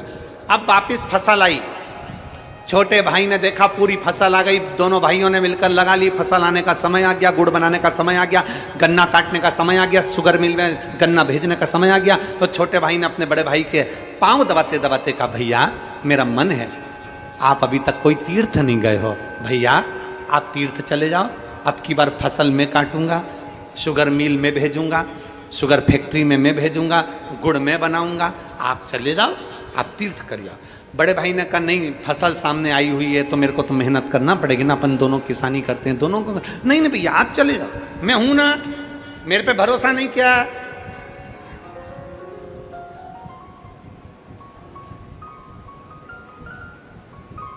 मुझ पे भरोसा नहीं किया, ए भाऊ मुझ पे भरोसा नहीं किया। नहीं तेरे पे तो भरोसा है पूरा है, तो फसल में ले लूंगा, तुम जाओ। बड़े भाई ने सोचा ले लेगा ना बेटा, सब अच्छे से कर लेना, हो आराम से रहना, खूब आराम से सेवा करना, ठीक है भैया जाओ। अब बड़ा भाई तो चले गया तीर्थ, छोटे भाई ने मन में सोचा अब आओ तुम गन्ने का रस पीने, अब आओ तुम गुड़ खाने। अब जितने शंकर के भक्त थे, शिव जी के भक्त थे, उनको मालूम पड़ गया, उनके पास सूचना पहुंच गई कि बड़ा भाई तो तीर्थ चले गया, छोटा है। तो इन सबको मालूम था वो छोटा एक चुल्लू भर के गन्ना का रस नहीं पिलाएगा, सबको मालूम था, एक नहीं गया।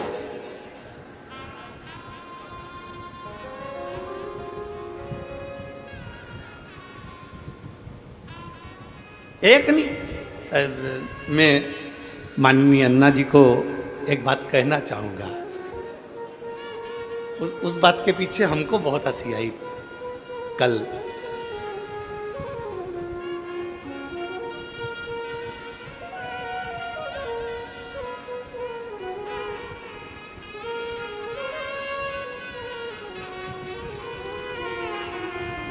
क्या हुआ, रात्रि को 2 दिन हमारा मिलने का रहता है और उसमें मिलने वाले बहुत सारे पहुंच गए। अब इतने सारों से मिलना तो बड़ा मुश्किल था।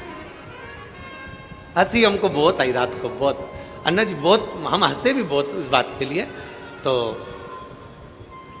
जब हम, आप तो उस समय कमरे में थे अंदर भीतर वाले, जब हम इधर से निकलकर उधर भवन की ओर जा रहे थे तो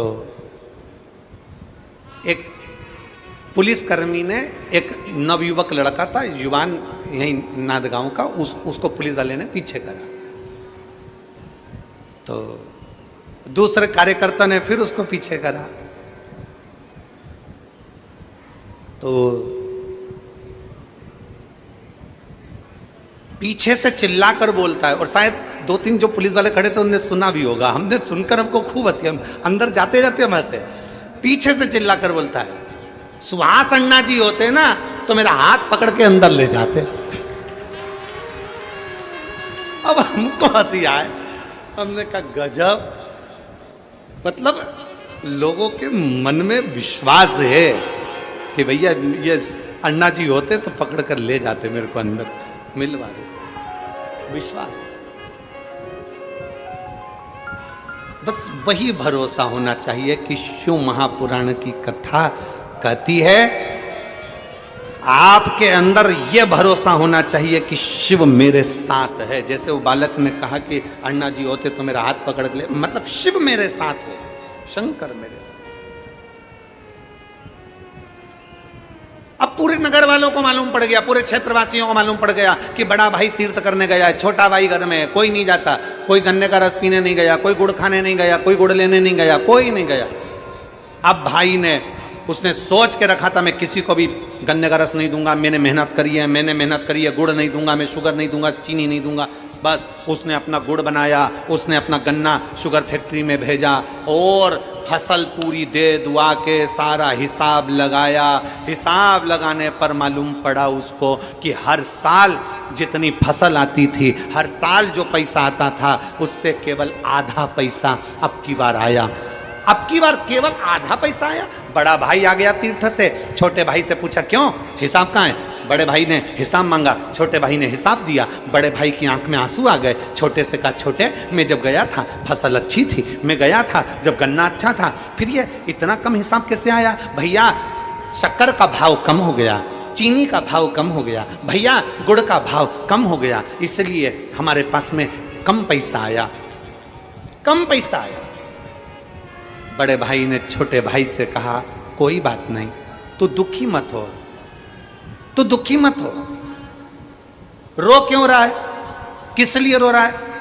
छोटा भाई बड़े भाई के गले लगकर रोते हुए बोला भैया मैं जानता नहीं था कि किसी का मुख झूठा कराने का फल क्या होता है। मैं जानता नहीं था कि किसी का मुख झूठा कराने का फल क्या होता है। मुझे नहीं मालूम था कि अपने गन्ने में से गन्ने का रस पिलाने का फल क्या है, अपने गुड़ में से गुड़ खिलाने का फल क्या है, अपनी चीनी में से चीनी खिलाने का फल क्या है, मैं जानता नहीं था।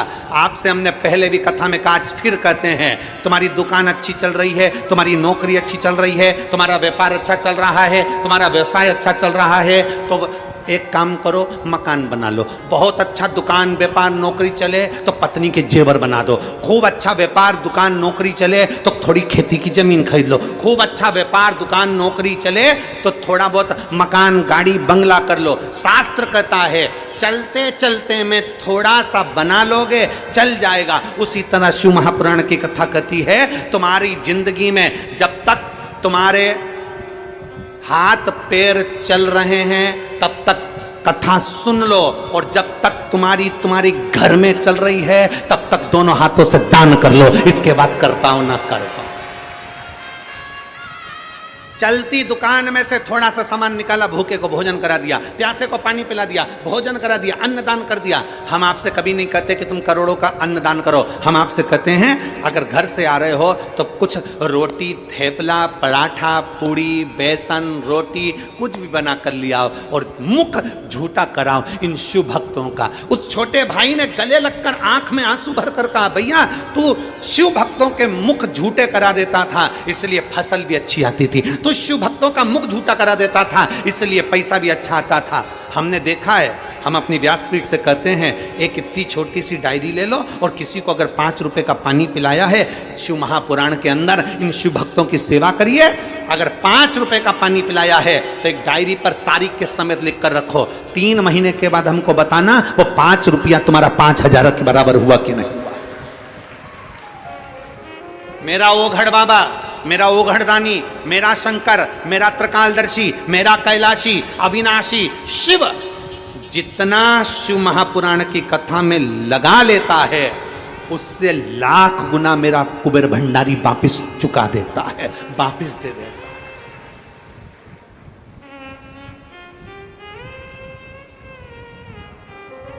अभी अन्ना जी कह रहे थे कि गुरुजी के पास में 2028 तक 27 तक तारीख खाली नहीं है। सत्यता है, आप जाइए सीओर में आपको मालूम पड़ेगा, कंप्यूटर के सामने ले जाके आपको बिठा देंगे। आप जाओ और लैपटॉप पर बैठ जाओ, कंप्यूटर पर देख लो, लिस्ट निकाल लो, आपको मालूम पड़ जाएगा तारीख खाली नहीं मिलेगी। क्यों नहीं मिलेगी? कारण क्या है?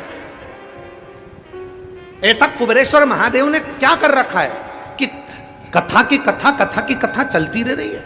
क्या है ऐसा? उसका कारण केवल एक है, मेरा कुबेर भंडारी की कथा, मेरे कुबेरेश्वर महादेव की कथा जो एक बार करा लेता है 2-4 महीने में वो सीहोर वापिस पहुंच जाता है और कह देता है अगली तारीख फिर लिख दीजिए क्योंकि मेरा कुबेर भंडारी वापिस इतनी वैभव सत्ता धन यश प्रदान कर देता है।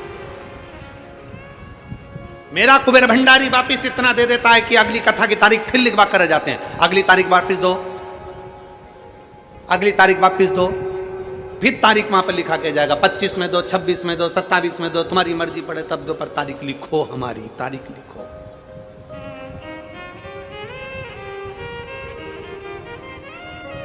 और आप में कई माताएं बैठी हैं, कई भाई बैठे हैं, कई जीजी कई जीजा बैठे हैं जो एक कथा नहीं सुने हैं। आप में से कई लोगों ने 2 कथा, 3 कथा, 4 कथा, 5 कथा, 6 कथा सुन रखी है, और आज भी कथा के पंडाल में बैठे हो। क्यों बैठे हो? तुम्हारे घर के लोग कहेंगे जब 1 बार सुन चुकी, 2 बार सुन चुकी, 3 बार सुन चुकी, तो क्यों बैठी है कथा के पंडाल में? आप उससे कह सकते हो मैंने पंडाल का महत्व जाना है, मैं 1 बार कथा सुनकर आई थी, मेरे भोले बाबा ने मेरी झोली भर दी थी, फिर सुनने बैठ गई, कथा सुनने फिर बैठ गई हूं, मेरा शंभू क्या देगा, शंकर क्या देगा, ये वो जानता है, मैं जानती हूं वो शिव, वो शंकर, वो घड़ी, वो शंभू। किसी शिव भक्त का मुख झूठा कराने पर, किसी शंकर के भक्त को शिव महापुराण के अंतर्गत आने वाले शिव भक्त के लिए समर्पण का भाव रखने का फल क्या, उसका फल क्या?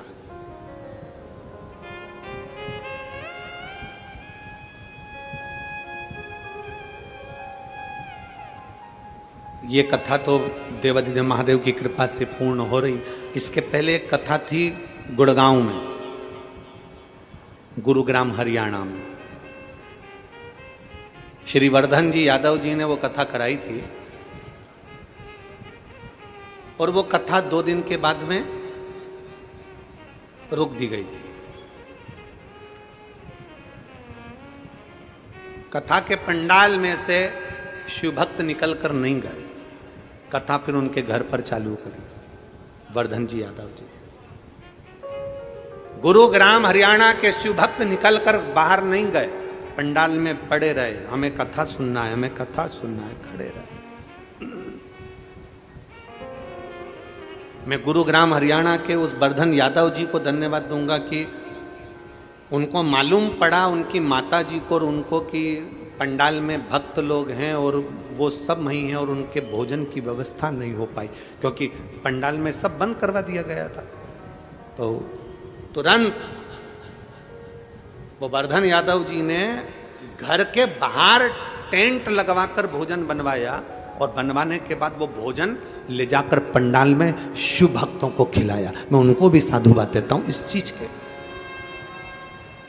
समर्पण किसको कहते हैं? समर्पण, जैसे अभी हमने कथा में कहा कि अन्ना जी और ताई दोनों मिलकर हाथ जोड़कर कहते हैं आपने भोजन किया, आपने भंडारा जीमा, आप प्रसाद पाए, इससे प्रसन्नता होती है, इससे हमारे जीवन की एक बलता मिलती है, एक आनंदता मिलता है कि यजमान स्वयं शंकर और पार्वती का रूप होते हैं। ये हमने कई बार शिव महापुराण में कथा में कहा है कि शिव शंकर का एक रूप है, हमारे यजमान शंकर का एक रूप। हम हमेशा शिव महापुराण की कथा में कहते हैं ईश्वर जी और गोरा जी का स्वरूप है। यजमान जो बैठता है, पति पत्नी जो बैठते हैं कथा सुनने, वो शिव और पार्वती के रूप में बैठते हैं।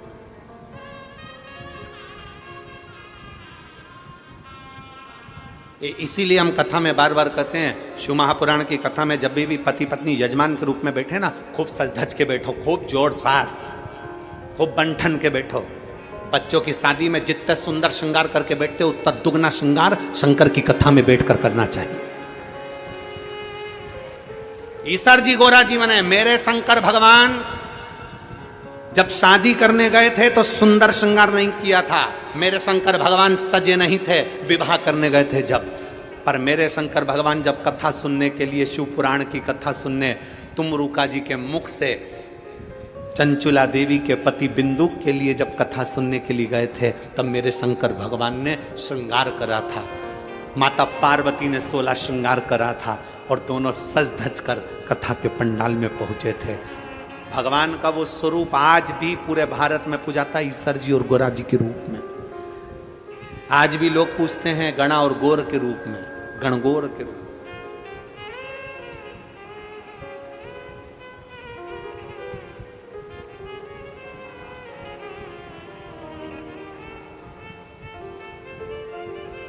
और हम तो हमेशा कहते हैं ये भगवान ने जो 32 दांत दिए हैं ना,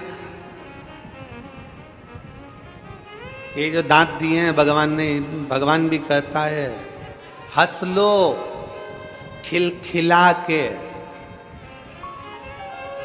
नहीं तो बुढ़ापे में निकलेंगे हिल हिला के। अभी भी मौका है, कुछ नहीं बिगड़ा। मुस्कुराहट में जो कुछ है वो दुनिया में कहीं नहीं है, जो आपकी प्रसन्नता, अपनी प्रसन्नता,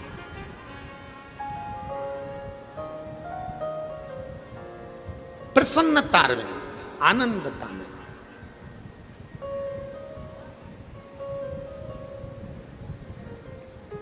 कहा शिव महापुराण की कथा कहती है, भगवान शंकर का चरित्र कहता है, शिव तत्व कहता है, औगड़दानी का चरित्र कहता है। मुख झूठा करा देने पर भी फल की प्राप्ति है। शिव महापुराण का रिश्ता बड़ा सबसे प्रबल रिश्ता है शंकर का।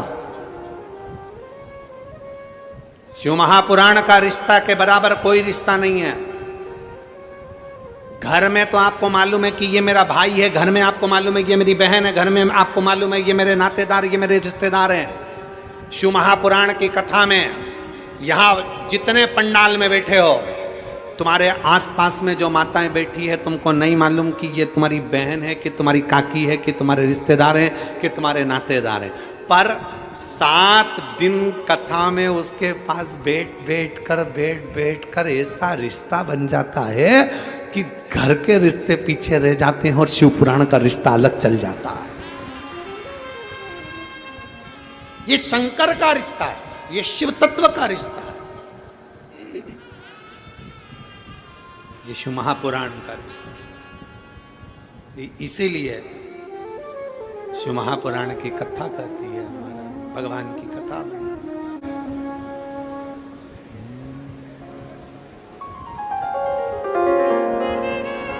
तेरे डमरू की धुन सुन के मैं काशी नगरी आई हूँ। तेरे डमरू की धुन सुन के मैं काशी नगरी आई हूँ। तेरे डमरू की धुन सुन के मैं काशी नगरी आई हूँ। तेरे डमरू सब गाइए। आज कथा का विराम दिवस है, बड़े प्रेम से। मैं काशी नगरी आई हूँ, मैं काशी नगरी आई हूँ। मैं काशी नगरी आई हूँ, मैं काशी नगरी आई हूँ। मैं काशी नगरी आई हूँ, मैं काशी नगरी आई हूँ। मैं काशी नगरी आई हूँ, मैं काशी नगरी आई हूँ। रे भोले ओ बम भोले, मैं काशी नगरी आई हूँ। मेरे भोले ओ बम भोले, मैं काशी नगरी आई हूँ।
जय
सुना है हमने ओ भोले तेरी काशी में गंगा है।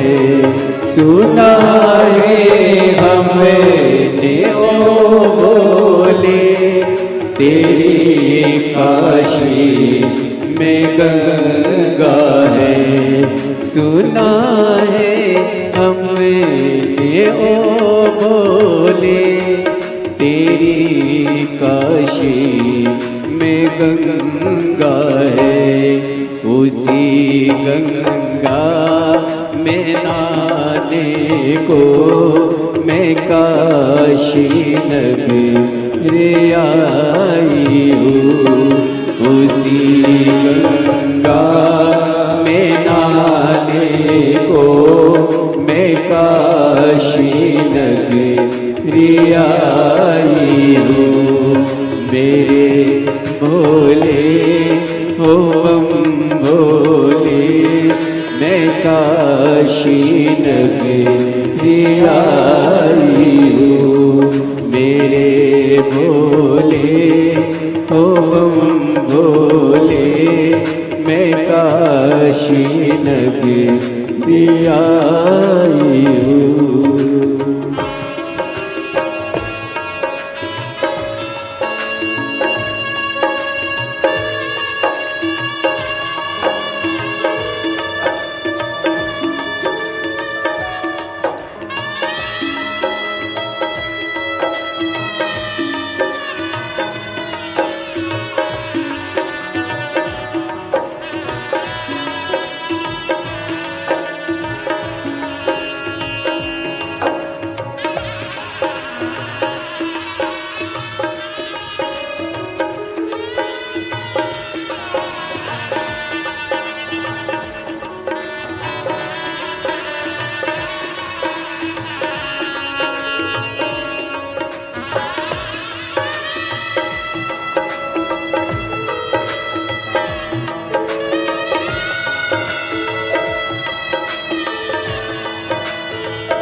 शंभो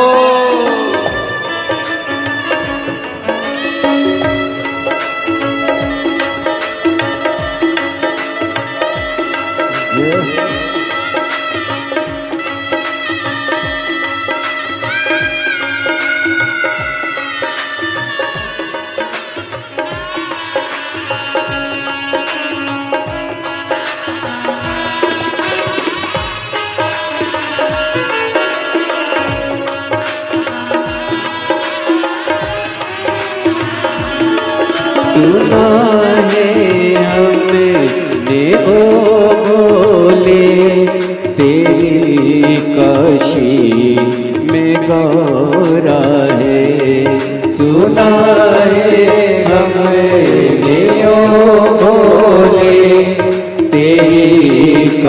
में गौरा है। सुना है हमने ओ बोले तेरी काशी में गौरा है। उसी गौरा को पाने को मैं काशी नगरी आई हूँ। उसी गौरा को पाने को मैं काशी नगरी आई हूँ। तेरे डमरू की धुन सुन के मैं काशी नगरी आई हूँ।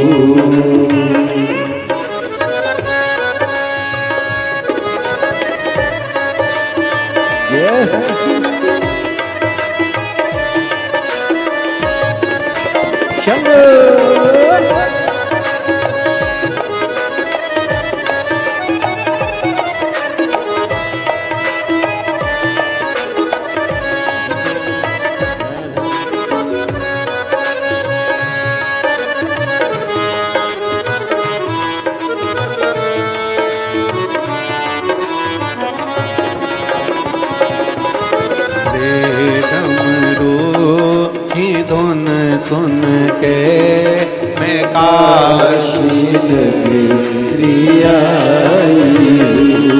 सुना है हमने ओ भोले तेरी काशी में गौरा है। सुना है हमने ओ भोले तेरी काशी में गौरा है। सुना है हमने ओ भोले तेरी काशी में गौरा है। सुना है हमने ओ भोले तेरी काशी में गौरा है। उसी गौरा को पाने को मैं काशी नगरी आई हूँ। उसी गौरा को पाने को मैं काशी नगरी आई हूँ। बोले ओ बम बोले मैं काशी नगरी आई हूँ।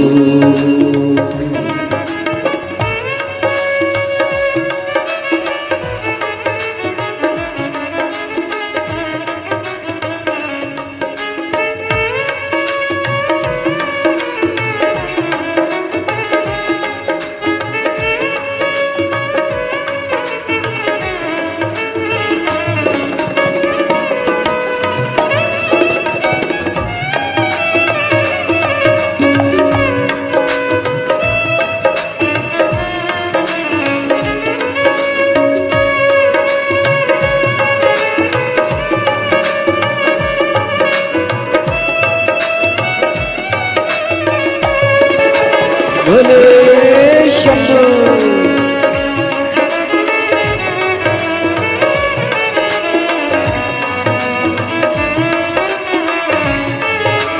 जय हो।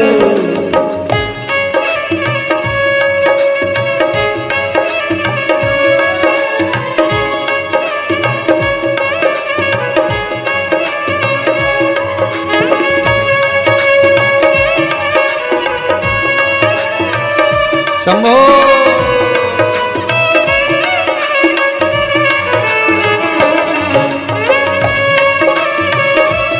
बड़े भाव से दोनों हाथों से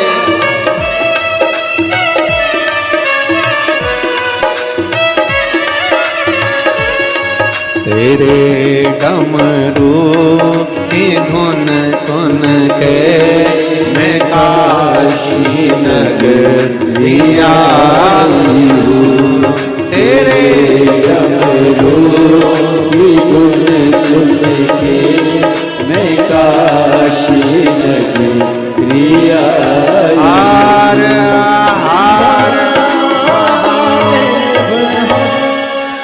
स्थान पर बैठकर आज कथा का विराम दिवस है।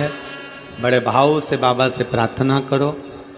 शिव महापुराण की कथा कहती है मेहमान जाते हैं तो घर के बच्चों को कुछ देकर जाते हैं। उसी तरह बाबा की कथा विराम होकर कुबेर भंडारी जब कुबेरेश्वर धाम जाते हैं तो जो मांगा जाए बाबा वो देकर जरूर जाते हैं। इसलिए भाव से हृदय से जहाँ जगह मिले वहाँ बैठकर, जहाँ जगह मिल जाए वहाँ बैठकर बाबा से प्रार्थना।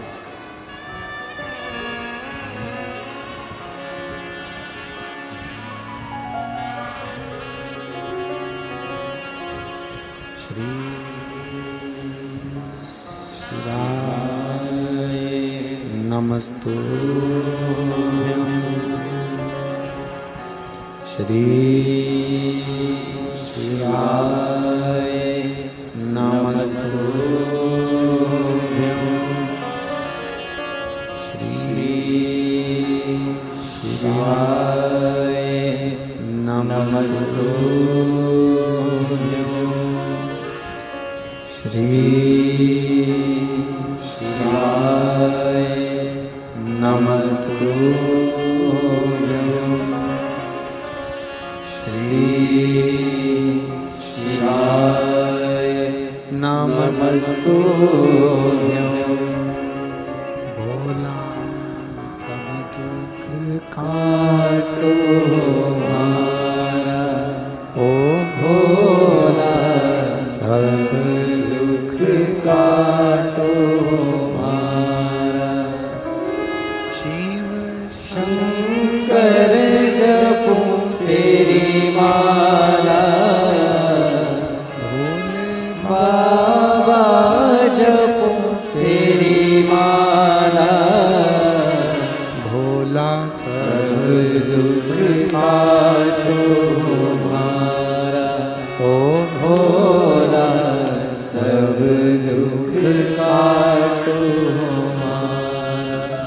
वेश है मंगल मंगलकारी, वेश है मंगल मंगलकारी। शमशान वासी हमारा, शमशान वासी हमारा।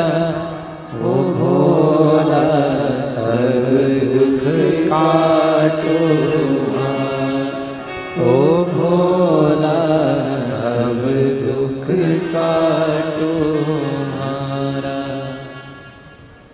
भगवान देवाधिदेव महादेव का चरित्र कह रहा है। शिव महापुराण की कथा वर्णन कर रही है। किसी शिव भक्त का मुख झूठा कराने का फल भी हमारी शिव पुराण कहती है।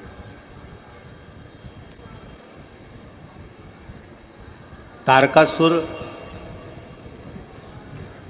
के प्राण हरने का जब समय आया तो षडानंद कार्तिकेय जी से माता पार्वती जी ने कहा कि इसके हृदय में शिव बसे।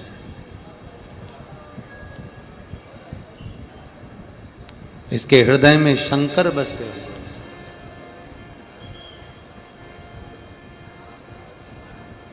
जिसके दिल में शिव है, जिसके हृदय में शिव है, जिसके हृदय में शंकर है, जिसके हृदय में शिव तत्व विराजमान है,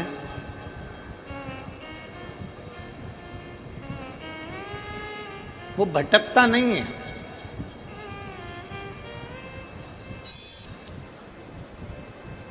हमने पहले भी कथा में कहा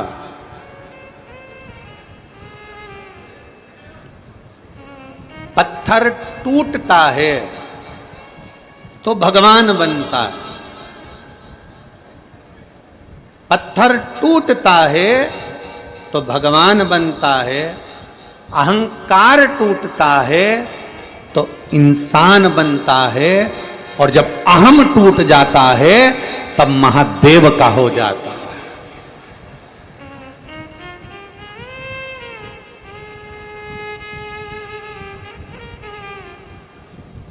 अगर दिल में हृदय में शिव बसा है, शंकर अगर बसा है तो शिव। एक पत्र है बड़ा सुंदर है, देखिए।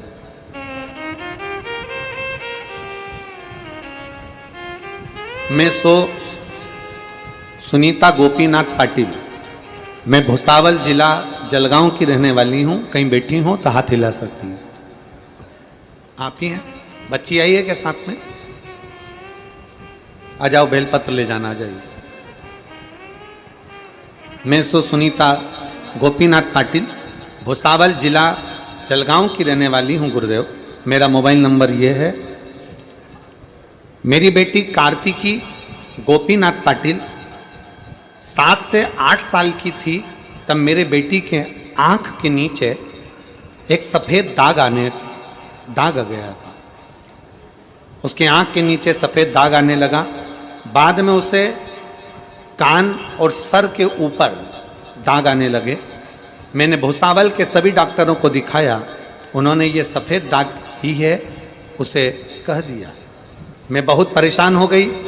मुझे मेरी बेटी 7 साल के बाद में हुई है और उसे ऐसी बीमारी लग गई कि मुझे बड़ा दुख होता है। कहाँ भी जाती थी तो लोग पूछते थे कि ऐसा क्या हुआ। मेरी बेटी को कहीं सफ़ेद दाग लगने लगे और मेरी बेटी का शरीर सफ़ेद पड़ने लगा। समझ में नहीं आता, वह छोटी थी तो मैं कैसे उसको कहाँ लेकर जाऊँ, डॉक्टरों का इलाज कराऊँ और बढ़ता जा रहा। अब करूँ तो करूँ क्या। गुरुदेव, मैं आपको धन्यवाद देती हूँ। एक दिन मेरी छोटी बहन ने मुझे बताया कि आस्था चैनल पर पंडित प्रदीप मिश्रा कथा करते हैं, वो सुनती है क्या। मैंने 2022 से आपकी कथा सुनना प्रारंभ करी, रोज मंदिर जाने लगी। मेरी बेटी को भी रोज मंदिर ले जाने लगी। आपने अशोक सुंदरी वाला उपाय बताया था, वो हमने किया। शाम के समय मंदिर जाके लोटा भर जल समर्पित करके उसका थोड़ा सा जल घर लाकर मेरी बेटी को स्नान करवाया। एक दिन में मंदिर में बोली, है शंभो कुबेरेश्वर धाम वाले बाबा, ऐसी कृपा कर दे कुबेर भंडारी, मेरी बेटी को ठीक कर दे। गुरुदेव, मैं क्या वर्णन करूं। 4 दिन निकले थे और मेरे भाई ने कहा कि जीजी मैं कुबेरेश्वर धाम जा रहा हूं सीहोर, मैंने टिकट कराया है, क्या तू चल रही है। मेरे भाई ने मेरा भी टिकट करा लिया। मेरी बच्ची को लेकर मैं कुबेरेश्वर धाम पहुंच गई। उसके शरीर पर सफ़ेद सफ़ेद दाग पूरे होने लगे। मैं परेशान होकर क्या करती, आखिरी में मैंने कुबेर भंडारी के यहाँ ले गई और कुबेर भंडारी के ही उस पावन प्रांगण में सोते, कुबेर भंडारी का ही भोजन करते और कुबेर भंडारी को ही जल चढ़ाते। बाबा को जल चढ़ाकर बेटी को उसी जल में पूरे शरीर पर लगा देती। बेटी से कहती कि यहाँ पर झाड़ू लगा, पोछा लगा।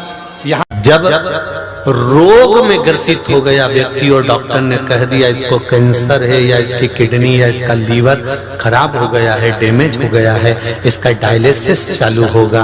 अब वो डायलिसिस की तैयारी करे उससे पहले आप अरहर की पत्ती का जल शिव को समर्पित करना प्रारंभ कर दीजिए। डायलिसिस की जरूरत नहीं पड़ेगी, भगवान चाहेगा तो बचा लेगा। किडनी और लीवर काम करना प्रारंभ करेंगे। ये अभिषेक शिव महापुराण के तत्व हैं। सुख।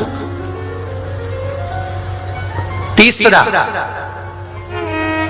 जिस देवालय में दर्शन करने जा रहे हो, महाकाल गए हो, परली बैद्यनाथ आए हो, काशी जी गए हो, या आप जहां पर भी भीमा शंकर कृष्णेश्वर आदि जितने तीर्थादिक मंदिरों में शिवालय हैं, उन शिवालय में अगर दर्शन करने गए हो तो वहीं उसी शिवालय के पास में जो मंदिर हो, उस शिवालय के पास में जो हापसी, जो हैंडपंप, जो बावड़ी, जो कुआं, जो तालाब हो, वहां का जल लेकर भगवान शंकर को समर्पित कर देने से विद्वत्ता प्रबल हो जाती है। संबंध नहीं हो रहे हों, संबंध नहीं जम रहे हों, तो जहां शंकर का मंदिर हो उसके पास में कोई हापसी, कोई हैंडपंप, कोई कुआं, कोई बावड़ी, कोई तालाब हो तो 1 लोटा जल लेकर आधा शिव को चढ़ाकर आधा जल बेलपत्री के वृक्ष के नीचे से चढ़ा देने पर जिस संबंध के लिए चढ़ा रहे हो कि यहाँ संबंध होना चाहिए, वो संबंध जुड़ता है, वो संबंध होता है।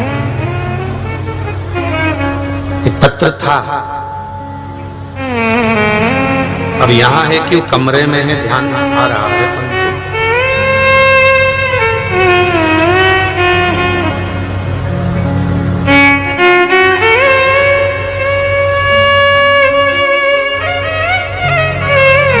शंभु शरणी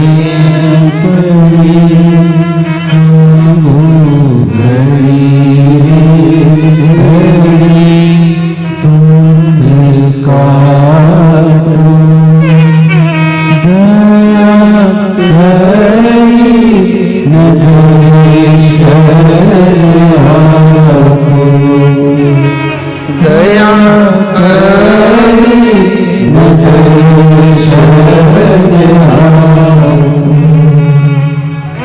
वो पत्र यहाँ तो नहीं दिख रहा है, पत्र आया है।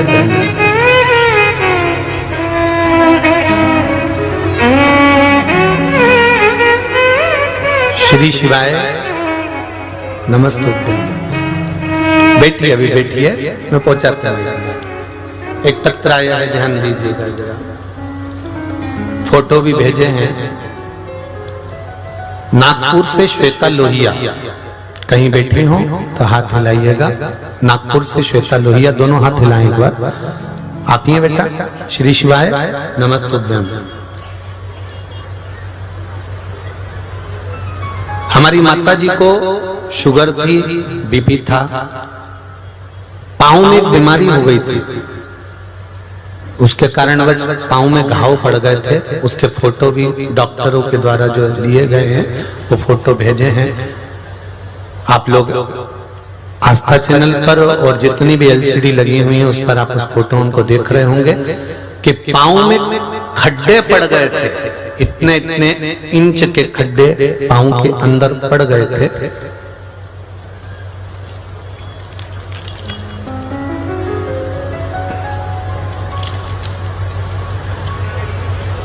डॉक्टर के पास गए तो डॉक्टर ने कहा कि ऑपरेशन होगा, इसके सिवा कोई चारा नहीं है। हमारे परिचित ने कहा कि आप एक काम करो, इनके ऑपरेशन कराने से अच्छा है, क्योंकि डॉक्टर बोल रहा था कि ऑपरेशन ऐसा हो सकता है कि पांव भी जा सकता है, क्योंकि घाव बहुत गहरे हो गए थे और शुगर भी थी, बीपी भी था। तो किसी रिश्तेदार ने बताया कि आप एक काम करो कि शिवजी पे जल चढ़ाओ और उस जल को उनको पिलाना प्रारंभ करिए, पशुपति नाथ के व्रत करिए। पशुपति नाथ आप व्रत तो करो, इसका रिजल्ट देखने को मिलेगा। तब हमने 5 सोमवार के व्रत किए और 5वें सोमवार को डॉक्टर के पास में हम अपॉइंटमेंट लिए, उनको दिखाने के लिए जा ही रहे थे।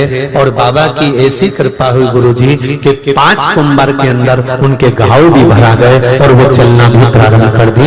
उनके घाव भरने का भी फोटो हम भेज रहे हैं। ये जो घाव भरे हैं उसके फोटो भी साइड में लगाए गए, जो घाव भर गए उसके भी फोटो लगाए। केवल 1 लोटा जल, व्रत भगवान शिव का स्मरण, भगवान शंकर का अनुमोदन, भगवान शिव का स्मरण। आप उनकी भक्ति को धारण कर रहे हैं, आप शिव को 1 लोटा जल समर्पित कर रहे हैं, आप एक बेलपत्र समर्पित कर रहे हैं, उसका फल मिलेगा।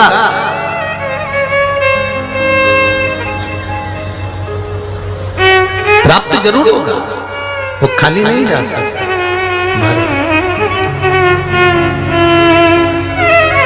मैंने तेरे ही